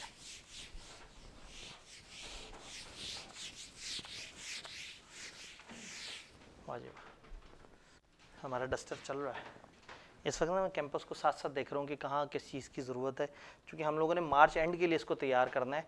और इस वक्त मीनवाइल जो क्लासें हो रही हैं हम कुछ ना कुछ वो करके, तो बहरहाल इस कमरे को थोड़ा सा बेहतर कर ही लिया। एलईडी लग गई, कुछ लाइटें शाइटें बेहतर हो गई, तो अभी देखते हैं। हमने तो एहतियातन हमने कहा ऐसा ना हो कि लोग वाकई ही सीरियस हो पढ़ने के हिसाब से, हमने पीछे बेंच वगैरह भी लगा दी है। हमने कहा कहीं खुदा ना खास्ता वाकई ही लोग पढ़ने अगर आ गए तो हम तो तैयार बैठे हुए हों। तो अल्लाह का शुक्र है बच्चों ने जो है ना वो अपने बच्चे अभी भी फेसबुक पे इस वक्त भी जब हम क्लास कर रहे हैं तो सवाल यही चल रहा होगा कि ये ऑनलाइन में कब मिलेंगे। हमने डाउनलोड करके अपने पास एक फ़ोल्डर में रख लेने हैं ताकि पेपर के बाद हम देखेंगे मेरे पास ये सब था लेकिन मैंने पढ़ा नहीं। तो ये ना वो कॉम बहुत गलत तरफ चल पड़ी है कि बस जो है ना बस चीज़ें मिल जाएं, सेव करके रख लें। ये रियल एक्सपीरियंस है ना जिसमें आप आते हैं, सारा कुछ है। इतनी देर क्लास में तो बंदा टिक के बैठ जाता है टीचर की शर्म करके। घर बैठ के 1.5 घंटे की वीडियो नहीं प्ले होती, 9 मिनट की यूट्यूब की वीडियो डॉक्यूमेंट्री लगना शुरू हो जाती है, वो बंदा आगे कर रहा होता है। तो मतलब 1.5 घंटे का ऊपर से लेक्चर, अस्तगफिरुल्लाह। ठीक है, फिल्म हो तो बंदा चलो 2-2.5 घंटे निकाल ले, लेकिन लेक्चर 1.5 घंटा। तो खैर एक बड़ा मज़े का चैप्टर है, बहुत ही जनरल सा चैप्टर है, टेक्नोलॉजिकल डिसरप्शन। आईकेप जब नई स्कीम लेके आया ना तो आईकेप से पूछा कि भाई नई स्कीम क्यों लेके आ रहे हो। उन्होंने कहा हम इसलिए नई स्कीम लेके आ रहे हैं कि जिद्दत के नए तकाजे आए हैं। अच्छा, ऑडिट का जो सिलेबस था वही रहा, नई स्कीम में भी वही था जो 2013 में चल रहा था, 2023 में भी वही चल रहा है। बी लॉ और सी लॉ मैसिव चेंज आई। पहले बी लॉ का एक पेपर होता था जिसमें बी लॉ और सी लॉ होता था, फिर उन्होंने 2 टुकड़ों में तोड़ दिया, इतनी मैसिव चेंज। कॉस्ट अकाउंटिंग का पेपर छोटा कर दिया, इतनी मैसिव चेंज। मतलब मैं नई स्कीम के सारे पेपर देखने के बाद मैं सोच रहा था कि ये क्या मजाक था कि नई स्कीम की ज़रूरत थी। नई स्कीम की इसलिए ज़रूरत थी कि ज़माना जदीद होता जा रहा है और हम अपने बच्चों को वो पढ़ाएं जो जदीद बातें हैं। तो ना कॉस्ट अकाउंटिंग में कुछ जदीद बातें आ गई, ना FR2 में कुछ जदीद बातें आ गई, ना ऑडिट में आई, ना FR1 में, ना कमती लॉ में, ना बी लॉ में। और टैक्स तो वही होता है जो मुल्क का चल रहा होता है। तो MFA वो जदीद बात है, और पूरे MFA में चैप्टर 5 वो जदीद बात है जिसकी बेस पे आईकेप ने कहा था कि नई स्कीम इसलिए लेके आए कि बच्चों को नई बातें बताएं। आज के दौर का हमारा बच्चा जब कैफ करके जाएगा तो उसे पता होगा दुनिया में क्या चल रहा है। तो एक चैप्टर उठा के सिंबॉलिकली यहाँ डाला और आज़ाद हो गए कि हमने नई स्कीम में बच्चों को। अब अगर कोई उनसे कहता है नई स्कीम में आपके करिकुलम में क्या है, वो कहते हैं फॉर एग्जाम्पल कोई एक सब्जेक्ट उठा लेते हैं, चलो MFA उठा लेते हैं, MFA का कोई भी चैप्टर जैसे कि चैप्टर 5। अब ये देखें इसमें बिग डाटा की बात हो रही है, देखें इसमें आर्टिफिशियल इंटेलिजेंस टाइप की बातें भी हो रही हैं, देखें इसमें जो है वो IT टेक्नोलॉजी और उससे दुनिया में क्या हो रहा है इसकी बातें हो रही हैं, गाड़ियों की इंडस्ट्री में बिजनेस में क्या चल रहा है, देखें हमने जदीद बातें की। तो ये है वो जदीद चैप्टर, टेक्नोलॉजिकल डिसरप्शन और business environment. Disruptive technology, disruption, interruption सुने, डिसरप्शन उसका भाई है, बस प्यारा वाला भाई है, ठीक है। यानी ये ऐसे ही है जैसे आप क्रिकेट खेलते हुए बार बार आपके दिमाग में आ रहा हो यार मैंने तो पढ़ना है, मेरा कल पेपर है। तो ये इस वक्त जो इंटरप्शन हो रही है ना, ये अच्छी वाली इंटरप्शन है कि आपको उलझन हो रही है, रुकावट हो रही है और आपको बार बार वो पढ़ाई याद आ रही है और तंग आके आप पढ़ने बैठ जाते हैं और पेपर पास कर लेते हैं। तो मैं कहूँगा ये डिसरप्शन थी, ये इंटरप्शन नहीं थी। एक ऐसी रुकावट जिसने आपको एक काम से रोक के किसी बेहतर तरफ चला दिया।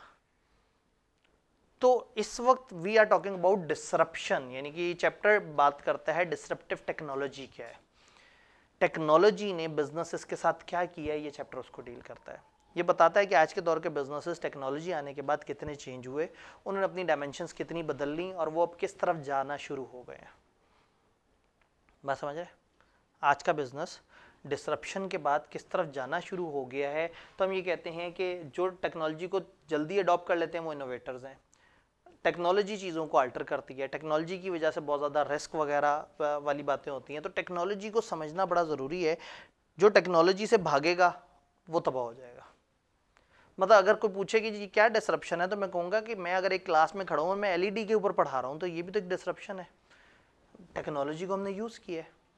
मैं अगर क्लास में पढ़ा रहा हूँ और एक कैमरा मुझे रिकॉर्ड कर रहा है तो ये डिसरप्शन है। मैं अगर क्लास में मौजूद हूँ और हम एसी चला रहे हैं और एसी को रिमोट से चला रहे हैं तो ये भी एक टेक्नोलॉजिकल चीज़ है। इसका एजुकेशन से एसी का तो कोई ताल्लुक नहीं है, बट वो टेक्नोलॉजी हम यूज़ कर रहे हैं जिससे हमारी एजुकेशन की जो सर्विस है वो इम्प्रूव हो रही है। तो डिसरप्शन बेसिकली कोई भी ऐसी चीज़ है जो कि एक सिस्टम में चेंज लेके आ रही है, और ख़ास तौर पर टेक्नोलॉजी की जो डिसरप्शन है वो इस तरह से। किताब ने एग्जाम्पल देते हुए रादर के कोई आसान एग्जाम्पल उठाते सबसे अजीब सी एग्जाम्पल उठा के कह दिया, जैसे कि ब्लॉकचेन। अब इतनी सी बात के लिए पूरा ब्लॉकचेन समझाओ लोगों को कि वो क्या है, किस तरह से है। Blockchain basically triple entry system है। जैसे डबल एंट्री सिस्टम होता है इस तरह से एक ट्रिपल एंट्री सिस्टम होता है जिसमें 3 अलग अलग जगह पे चीज़ें रिकॉर्ड होती हैं। चीज़ों का ब्लॉक बना हुआ होता है, हर ब्लॉक में पिछले ब्लॉक से रिलेटेड इन्फॉर्मेशन होती है, अगले से रिलेटेड अपनी इन्फॉर्मेशन होती है। अगर एक भी ब्लॉक बीच में से मिस हो जाएगा इन्फॉर्मेशन टूट जाएगी। तो होता ये है कि इस वक्त ये ब्लॉकचेन टेक्नोलॉजी को यूज़ करके अब हम अपनी अकाउंटिंग की, रिकॉर्डिंग की, ये सारी नीड्स वो कर रहे हैं। डाटा की जो सिक्रेसी है उसको महफूज रखा जाता है। तो इसमें यही होता है कि इसमें 2 पार्टीज़ के दरमियान जो ट्रांजैक्शन वो सारा कुछ एक सेंट्रलाइज सर्वर बेस जो है उससे मूव होके और फिर डिसेंट्रलाइज जगह पे स्टोर हो जाती है। ये एग्जांपल होगी इसकी, जैसे टोरेंट्स होते हैं। 6 अलग अलग जगह पे लोगों के पास एक मूवी पड़ी हुई है और आप वो मूवी डाउनलोड कर रहे हैं, तो थोड़ा सा उससे पकड़ रहे हैं, थोड़ा सा उससे पकड़ रहे हैं, थोड़ा सा उससे पकड़ के, और साथ साथ आप भी कुछ 4 लोगों को शेयर कर रहे हैं। डाटा छोटे छोटे पीस में बना हुआ है और हर पीस का अगले पीस से ताल्लुक है। तो वो पीस देखेगा कि इससे अगला पीस मुझे वहाँ से मिल जाए, वहाँ से नहीं मिल रहा, चलो वो वाले भाई से ले लेते हैं। तो उससे क्या होता है कि चीज़ें पीसेस में ट्रैवल करती हैं और दूसरी जगह जाके दोबारा कंबाइन हो जाती हैं। तो इससे दरमियान में अगर कुछ डाटा को चोरी भी कर लेगा तो उसको कुछ पीस मिलेंगे, उसे पूरा डाटा नहीं मिलेगा। पूरा डाटा उसे मिलेगा जिसके पास उसको जोड़ने की कैपेबिलिटी है। तो इन्होंने अपनी तरफ से एक शोगल एग्जांपल दी। उन्होंने कहा चलो बच्चों को ब्लॉकचेन तो पता होगा, तो ब्लॉकचेन की एग्जांपल दे दी कि ब्लॉकचेन टेक्नोलॉजी जो डिसेंट्रलाइज्ड डिस्ट्रीब्यूटेड लेजर है, ये पीयर टू पीयर अरेंजमेंट है, यूज़र टू यूज़र। यानी इस वाला यूज़र इस यूज़र, ये 2 रिकॉर्ड कर रहे हैं, दरमियान में कुछ नहीं है, दरमियान में हवा है। यानी जो टोरेंट आप डाउनलोड करते हैं वो किसी एक मास्टर कंप्यूटर में नहीं पड़ा हुआ होता, वो अलग अलग लोगों के कंप्यूटर्स में पड़ा होता है और यही दोस्त लोग एक दूसरे को मदद कर रहे होते हैं। किसी के पास फुल फाइल होती है तो वो सीड बन जाता है, किसी के पास पार्ट फाइल होती है तो वो पीयर बन जाता है, और वो एक दूसरे के साथ चीज़ें कर रहे होते हैं। तो ब्लॉकचेन उन्होंने एग्जांपल दी है, डिसरप्टिव टेक्नोलॉजी की एग्जांपल है। और ये बताते हुए ब्लॉकचेन को डिटेल से भी नहीं समझाया, तो बस एक हल्का सा तस्करा जितना उन्होंने किया हमने उसके ऊपर बात कर ली। देन हम कहते हैं कि डिजिटल एज में ह्यूमन माइंड जो है वो लीनियर तरीके से काम करता है। यानी कि ह्यूमन माइंड जो है उसमें मल्टीपल पैटर्न्स नहीं चल रहे होते, वो एक वक्त में 4-5 चीज़ों को एक साथ उस तरह से प्रोसेस नहीं कर पाता जिस तरह से कंप्यूटर प्रोसेस कर लेता है। तो कंप्यूटर जो है उसको आप यूज़ करके फिर उससे मल्टीपल ट्रांजैक्शंस करवाते हैं, उससे एक वक्त में डिसीजन मेकिंग करवाते हैं, एक्सपर्ट सिस्टम्स पे काम करते हैं, और आप इन सारी चीज़ों को चेंज कर देते हैं। बस अब उसके ऊपर ज़रा इतना बहुत ज़्यादा नहीं। तो डिजिटल एज में चीज़ें बढ़ चुकी हैं। आज के दौर में हमारे कंप्यूटर्स मजबूत हो गए हैं, कम्युनिकेशन की पावर मजबूत हो गई है, स्पीड बेहतर हो गई है, हमारे पास कोर्स आ गए हैं, हमारे पास 12-12 कोर्स के सिस्टम मौजूद हैं, हमारे पास i7 i9 मौजूद है, हमारे पास 12th जनरेशन मौजूद है, हमारे पास हार्ड डिस्कें बहुत बड़ी हो चुकी हुई हैं, हमारे पास जो इंटरनेट की स्पीड है वो बहुत तेज़ हो चुकी है। तो इस वक्त टेक्नोलॉजी ने दुनिया में आतंक मचाया हुआ है। और टेक्नोलॉजी बड़ी तेजी से आगे बढ़ती जा रही है। इंटरनेट ई बिजनेस किताब उस पर बात करना चाह रही है। मेरा नहीं ख्याल कि इंटरनेट के ऊपर हमें कोई डिस्कशन की ज़रूरत है। बहरहाल internet is network of networks, एक ऐसा नेटवर्क जो पूरी दुनिया में फैला हुआ है और पूरी दुनिया इसके थ्रू एक दूसरे से कनेक्ट करती है। तो जब पूरी दुनिया एक दूसरे से कनेक्ट करती है तो रादर देन कि हम एक खास जगह पे यूज़र बेस्ड चलें, फॉर एग्जांपल हम इस कमरे में चंद लोगों को क्लास जो पढ़ाएं, उससे बेहतर है कि हम इंटरनेट के ऊपर एक चीज़ डालें जहाँ पे पूरे पाकिस्तान के ऑडियंस तक चीज़ चली जाए। तो इंटरनेट का फ़ायदा उठा के आप अपनी कंज्यूमर बेस बढ़ाते हैं, आप एक मैस मार्केट की तरफ जाते हैं, फास्टर ट्रांसफ़र स्पीड और ये सारी चीज़ें जो है वो अब बेहतर हो गई हैं। सेलफोन्स में इंटरनेट आ गया है, 4G मौजूद है, बाहर की दुनिया में 5G वगैरह चल रहा है, तो चीज़ें काफ़ी बेहतर हो गई हैं। तो इंटरनेट इज़ द टूल जिसको यूज़ करके आप ई बिज़नेस डेवलप कर सकते हैं। ई बिज़नेस क्या है भला? Electronic business. जब आपका बिज़नेस ऑनलाइन हो रहा है, जब आपके बिजनेस में कुछ टूल्स इस्तेमाल हो रहे हैं, जब आपका बिजनेस, फॉर एग्जांपल अगर हम क्लास में लोगों को फिजिकली बुला रहे हैं, हम उन्हें पढ़ा रहे हैं, तो ये हमारी फिजिकल क्लास है। और अगर ऑनलाइन किसी दूसरे शहर में बच्चा बैठा हमारे पास एडमिशन ले रहा है, तो हमारे कॉलेज ने एक ई बिज़नेस किया। दुकानदार अगर ऑनलाइन चीज़ें बेच रहे हैं, दुकानदार अगर इलेक्ट्रॉनिकली चीज़ें वो कर रहे हैं, तो ये फिर ई बिज़नेस है। ये ई बिज़नेस फिजिकली नज़र नहीं आ रहे, ये ऑनलाइन चल रहे हैं, दुनिया में ऑनलाइन तरीके से चीज़ों को लेके चल रहे हैं। तो ई बिज़नेस के अंदर हम फिर इस तरह की बातें करते हैं। अब इन चैप्टर्स को वही बात है कि बहुत ज़्यादा दिल पे नहीं लेना, हमने बस इसको जनरली देखते चले जाना है। एम कॉमर्स, मोबाइल के थ्रू जो कॉमर्स हो रही है, यानी कि अब हमारे मोबाइल जो है वो बहुत ख़तरनाक टूल है, हम मोबाइल पे बैठे बैठे परचेज़ कर सकते हैं। अब मार्केटर डायरेक्ट हमारे मोबाइल पे आता है, वो कहता है ये ऐड, और वहीं पे क्लिक करके उसको परचेज करने की, उसको बाय करने की, क्रेडिट कार्ड देने की ऑप्शन आ रही होती है।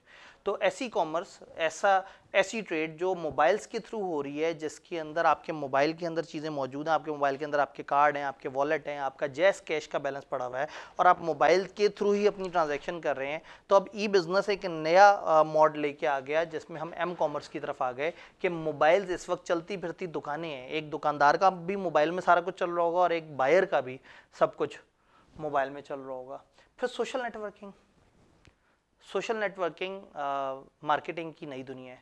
पुराने ज़माने में लोग टीवी पे ऐड चला देते थे तो उन्हें पता होता था पूरे पाकिस्तान में चला गया। अब टीवी कितने लोग देख रहे हैं और कौन सा चैनल देख रहे हैं, किस तरह से उनको रीच किया जाए। अब कोई मैच चल रहा है तो ठीक है, उस वक्त तो लोग देख रहे हैं टीवी, उसके अलावा टीवी देखने वाले ऑडियंस भी कम होते जा रहे हैं, लेकिन फेसबुक पे आने वाले ऑडियंस बढ़ते जा रहे हैं। तो फेसबुक पे हम एक ऐड लगाएंगे, वो फ़ौरन से जनाब इतने मिलियन लोगों तक चला गया।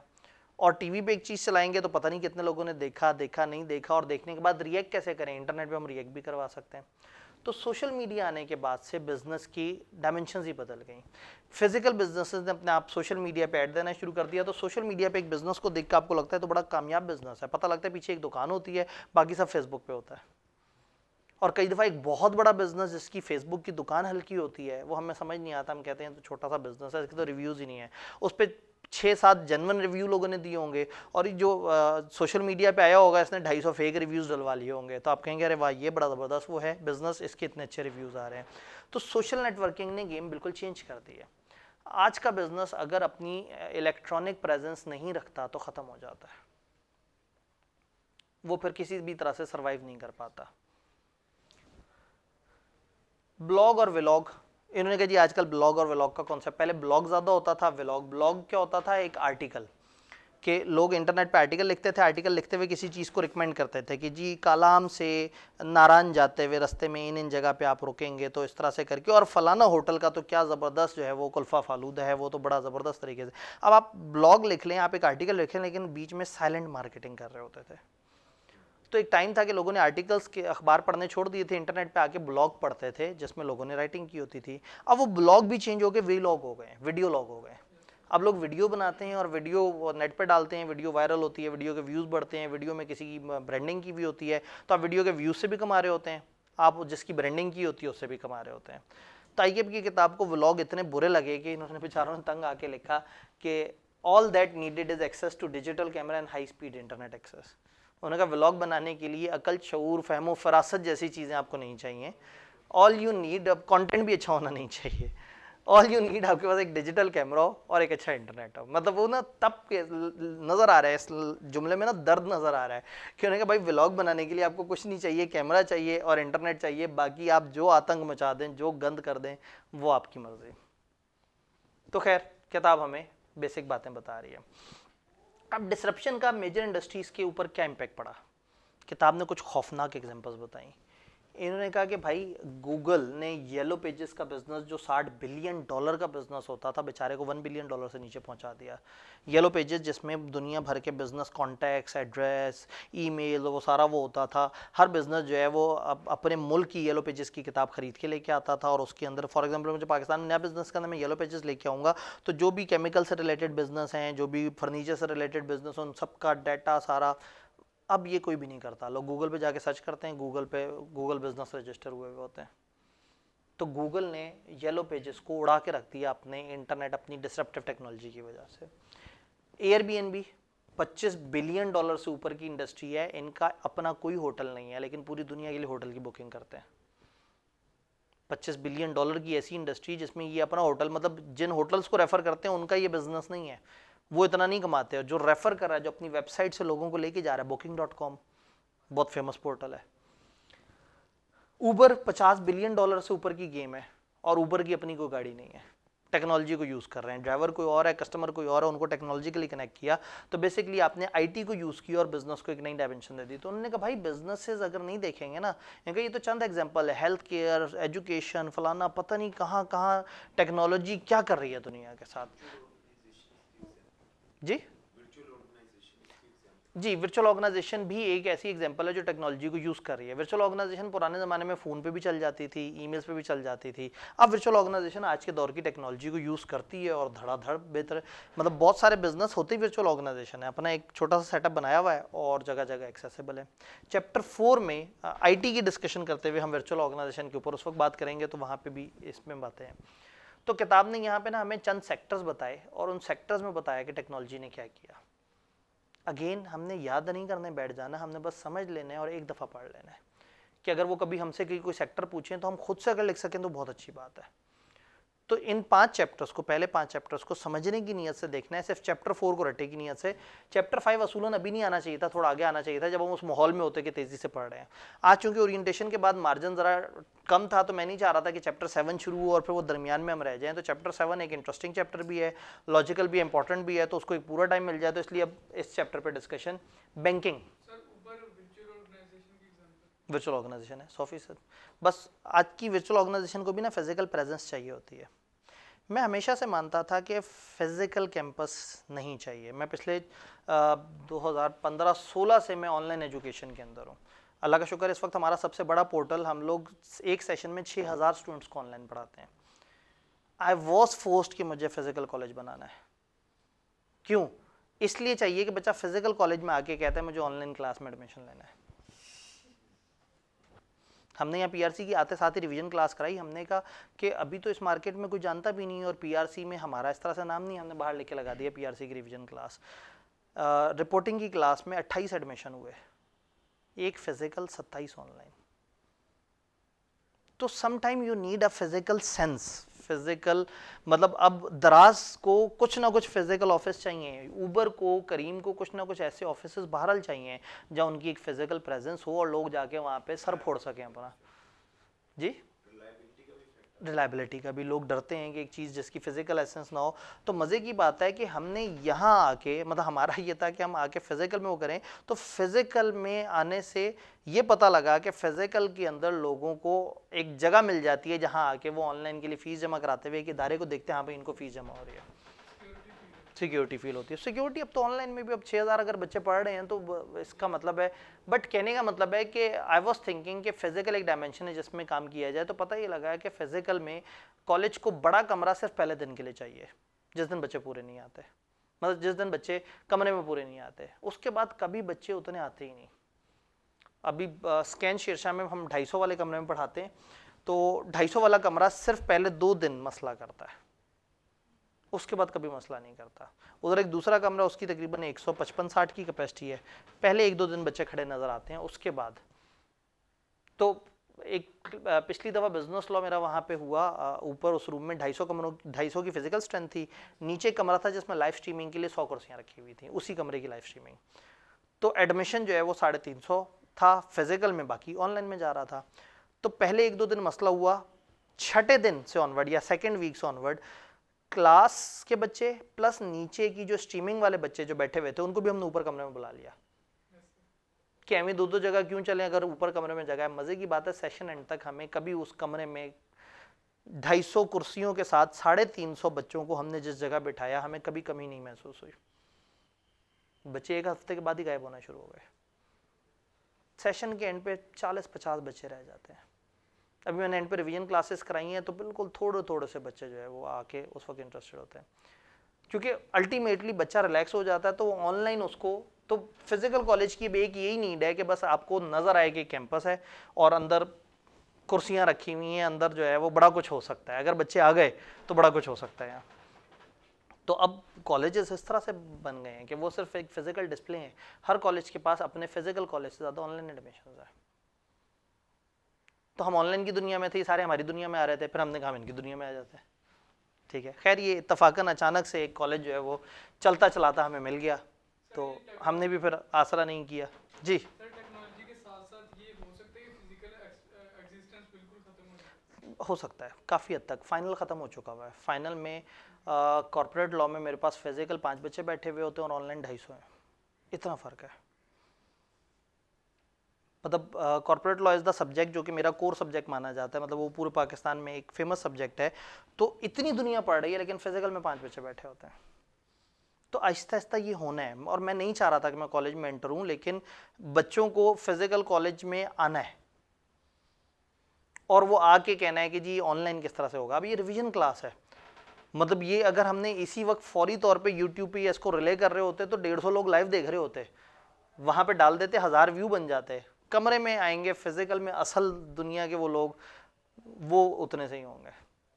तो यस, टेक्नोलॉजी बिजनेस चेंज करती है, उससे क्या होता है फिर बिजनेस अफेक्ट भी होते हैं। अब बिजनेस को डबल खर्चा करना पड़ेगा, फिजिकल भी करना पड़ेगा, ऑनलाइन भी जाना पड़ेगा। तो दीज आर द इश्यूज। तो अब हम देखते हैं अलग अलग सेक्टर पे बिजनेस ने क्या किया, जितना देख सकेंगे। अगर ऑडिट वाले बच्चे, करोड़ों बच्चे अगर ऑडिट और एंड वाला पेपर है उसमें पता नहीं शायद कोई 2 बच्चे बैठे हुए होंगे। असल में मैं इन सारे सब्जेक्ट की अपने यहाँ रिवीजन करा के आ गया था, या जिधर नहीं थी उनको वीडियोस दे दी थी। तो इधर था कि चलो जो लोग आसपास मौजूद हों, परेशान हों और उनको रिवीजन करनी हो तो चलो उनको, तो आप लोगों को इत्तफाकन बड़ा अच्छा मौका मिल गया, आपको टीचर ना बड़ा अकेले में मिल गया। तो जो है ना अब तसल्ली से आप जो है ना ये कैंपस अभी बन रहा है, हम जो भी सोच रहे हैं वो मार्च एंड के लिए सोच रहे हैं। तो इस वक्त आपको इस चलते फिरते कैंपस में एक कमरा जो हमने थोड़ा सा साफ कर लिया है, मतलब थोड़ा सा अभी पेंट शेंट होना है, टाइल्स वगैरह लगनी है, लेकिन बहरहाल उम्मीद है आप लोगों को ज़्यादा बुरा नहीं लग रहा। ठीक है जी। और फिर टीवी भी हमने महंगे वाला लगा लिया, हमने कहा चलो थोड़ा सा शशका मशका जो है ना स्क्रीन की तरफ है। बैंकिंग में क्या किया टेक्नोलॉजी ने, इसे बंद कर देते हैं। मुझे बताएं बैंकिंग में क्या किया टेक्नोलॉजी ने? बैंकिंग को बदला है, बदल दिया है। ऑनलाइन ट्रांजैक्शंस हो गई, खासतौर पे कोविड में जब गवर्नमेंट ने पाबंदियां लगाई और लाइनें लगती थी तो हर बैंक ने अपने ऑनलाइन पोर्टल पे बहुत ज़्यादा काम किया। अब घर बैठे बैठे सारा कुछ हो जाता है। मैं शायद साल में एक दफ़ा मिज़ान बैंक जाता हूँ और शायद मैं एक महीने में कुछ 250 ट्रांजैक्शंस करता हूँ जो मेरी तरफ से आउटफ्लो होते हैं। जो इनफ्लो वाली ट्रांजैक्शन कॉलेज की रूट से होती है वो और डिफरेंट होती है, बट हमें कॉलेज वहाँ नहीं जाना पड़ता। फिजिकल ऐप्स बनी हुई हैं, ऑनलाइन बैंकिंग है, फ़ोन पे बैंकिंग हो जाती है।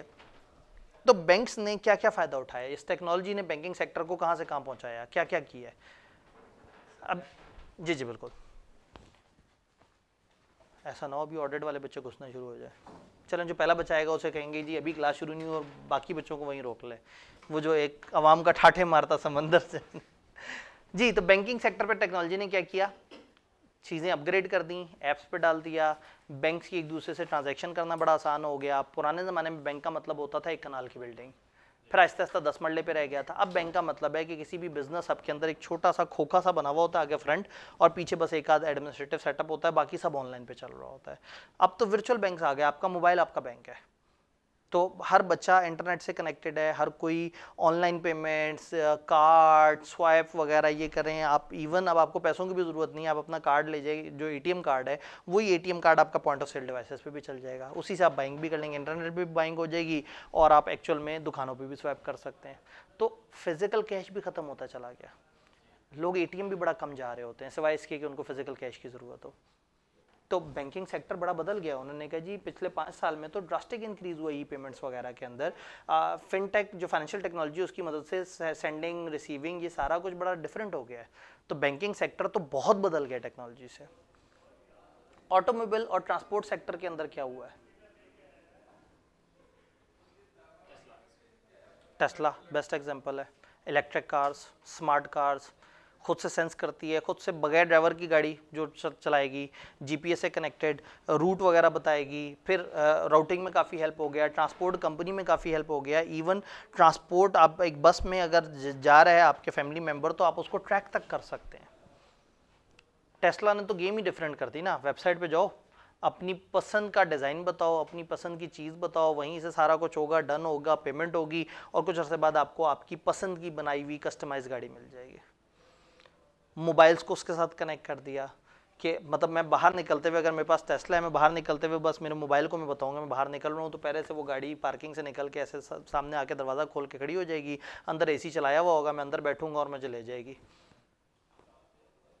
तो गेम इतनी चेंज हो गई है टेक्नोलॉजी ने। अब अगेन टेस्ला की एग्जांपल उन्होंने दी कि उनकी वेबसाइट पे वो कर सकते हैं। टेस्ला का बहुत ज़्यादा नाम आता है गाड़ियों के अंदर जब हम टेक्नोलॉजी की बात करते हैं, तो इलेक्ट्रिक कार्स और वो सारा कुछ, फिर सनरूफ, और उसके अंदर जो मुख्तलिफ तरह की वैरायटियाँ आ रही हैं, फिर गाड़ी सेंस करती है क्या टेम्परेचर हो, वो खुद ही से एडजस्ट करती है, खुद ही से ब्रेकिंग सिस्टम लग रहा होता है। तो आप बहुत सारी जगह पे टेक्नोलॉजी की मदद से आप सेक्टर को बदल गए हैं। तो अब लोग गाड़ियाँ खरीदते हुए देखते हैं कि गाड़ी में फीचर्स कितने हैं। पहले देखते थे गाड़ी मजबूत कितनी है, अब वो ये नहीं देखते, वो ये देखते हैं कि गाड़ी का जो वो है, जो बोर्ड है वो कैसा है, उसके अंदर जो आपके फीचर्स आ रहे हैं वो आपको क्या क्या चीज़ें दिखा रहा है, क्या क्या कर सकते हैं, कौन कौन सी चीज़ आप अपने कंट्रोल पैनल से कंट्रोल कर सकते हैं, वो सारी चीज़ें। तो टेक्नोलॉजी ने आतंक मचा दिया। असल में मुझे इस वक्त दुख हो रहा है, इस चैप्टर के साथ ऐसा होना नहीं चाहिए। इस चैप्टर को ना इसका हक मिलना चाहिए, लेकिन वक्त भी कम है। एक इंडस्ट्री छोटी सी और डिस्कस करते हैं और फिर इसको होल्ड कर लेते हैं। इसको किसी दिन जब हमें मौका मिलेगा इसको दोबारा से लेके आते हैं, ताकि इसको इसका ड्यू हक मिले। इलेक्ट्रॉनिक मीडिया, ये तो है ही इलेक्ट्रॉनिक। डिजिटलाइजेशन से इसको क्या फ़र्क पड़ा? ये तो पहले इलेक्ट्रॉनिक था। ये जो आपके पास टीवी पे जियो वगैरह आ रहा है, टेक्नोलॉजी के बाद इन्होंने क्या किया? फ़ोन पे आ गया, एक्सेसिबिलिटी बन गई, अपनी अपनी ऐप्स दे दी, अपने यूट्यूब के लाइव चैनल्स दे दिए, बजाय इसके कि वो हर वक्त यही सोचते रहें कि यूट्यूब हमारा दुश्मन बन गया है और यूट्यूब पे लोग चले जाते हैं, हमें कोई नहीं देखता। तो भाई आप यूट्यूब पे भी रिले करना शुरू कर दो। खुद ही चैनल्स वाले अपने ड्रामे बना के खुद ही से उसकी हाई क्वालिटी में विद इन आवर ड्रामे के उसको अपलोड कर देते हैं। और नेटफ्लिक्स, अमेजॉन प्राइम वगैरह, आप उनके साथ बिजनेस अरेंजमेंट कर सकते हैं, उनके पास चीज़ रखवा दें, उसमें से थोड़ी सी सब्सक्रिप्शन भी आपको आती रहेगी। तो हुआ ये कि इलेक्ट्रॉनिक मीडिया जो है वो उस पर चला गया, सोशल मीडिया पे भी चला गया। केबल के बिजनेसेस तकरीबन तबाह हो गए, ख़त्म हो गए। मतलब मैं अक्सर एग्जांपल देता हूँ कि मेरे कमरे में जो टीवी है, 2.5 या 3 साल पहले उसका पीछे से केबल निकली थी, उसमें कोई मसला था और मैंने सोचा था किसी दिन मैं उसका कनेक्टर ला के लगाऊंगा, और मैं आज तक नहीं लगा सका।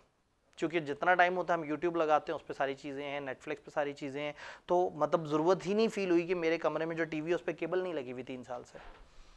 तो जब सारा कुछ इतना इजी एक्सेस में है, स्मार्ट टेक्नोलॉजी मौजूद है, तो इलेक्ट्रॉनिक मीडिया भी बड़ा डिफरेंट तरीके से वो चला गया। वो नेट पे चले गए, उन्होंने अपनी अपनी वेबसाइट्स बना दी, उन्होंने अपने अपने यूट्यूब चैनल बना दिए और उसके थ्रू वो दुनिया को रिले करके चीज़ें दिखा रहे हैं। और फिर टीवी कम रह गया और स्मार्ट टीवी ज़्यादा बन गया। मतलब कभी नहीं सोचा था कि टीवी कमरे के अंदर बैठ के जो है वो लोगों को क्लास में एज अ प्रोजेक्टर, एक अच्छी क्वालिटी है, प्रोजेक्टर जितना मर्जी अच्छी क्वालिटी लगा दो, उसमें इमेज ब्लर हो रहा है, वो सारा कुछ है, टीचर आगे आ रहा है तो उसकी आंखों पे आ रहा है, फिर कैमरे में चीज़ें ब्लर हो रही हैं, सारा कुछ है। अब हाई डेंसिटी बेहतरीन ज़बरदस्त आपके पास टीवी मौजूद है जो इंटरनेट से कनेक्ट भी हो जाते हैं। टीचर आए अपना यहाँ पे टैब लेके आए, टैब को उससे वाईफाई से कनेक्ट करे और सारी चीज़ें डिफरेंट हो। तो इलेक्ट्रॉनिक मीडिया में भी चीज़ें काफ़ी डिफरेंट तरीके से हुई। यहाँ पे इसको ब्रेक लगाते हैं। किताब ने 7-8 अलग अलग सेक्टर्स पकड़े और उसकी एग्जांपल्स दी हैं। तो हमने 2-3 सेक्टर्स अभी देखे हैं, लेकिन बाकी सेक्टर्स पे अब हमें जब मौका मिलेगा हम थोड़ा सा डिस्कशन करेंगे इंशाल्लाह। यहाँ पे ब्रेक लगाते हैं। कल हम यहाँ से नहीं शुरू करेंगे, हम चैप्टर 7 जिसको अपना टाइम देना ज़रूरी है उससे शुरू करेंगे। बीच में जिस दिन हमें थोड़ा सा मौका मिलेगा हम इसी स्लाइड से इंशाल्लाह आगे चलेंगे। डन। तो कल का दिन सुपर इंपॉर्टेंट है, कल हमने चैप्टर 7 पे डिस्कशन करनी है और वो इतनी तेज़ डिस्कशन नहीं है, ये ज़ाहिर है उन 5 चैप्टर्स में है जिनके ऊपर वो अताब नाजिल हुआ है, तो इनको जो है वो हमने थोड़ा तेज़ी से कवर करना है। ठीक है जी, तो मिलते हैं इंशाअल्लाह ताला। उम्मीद करता हूँ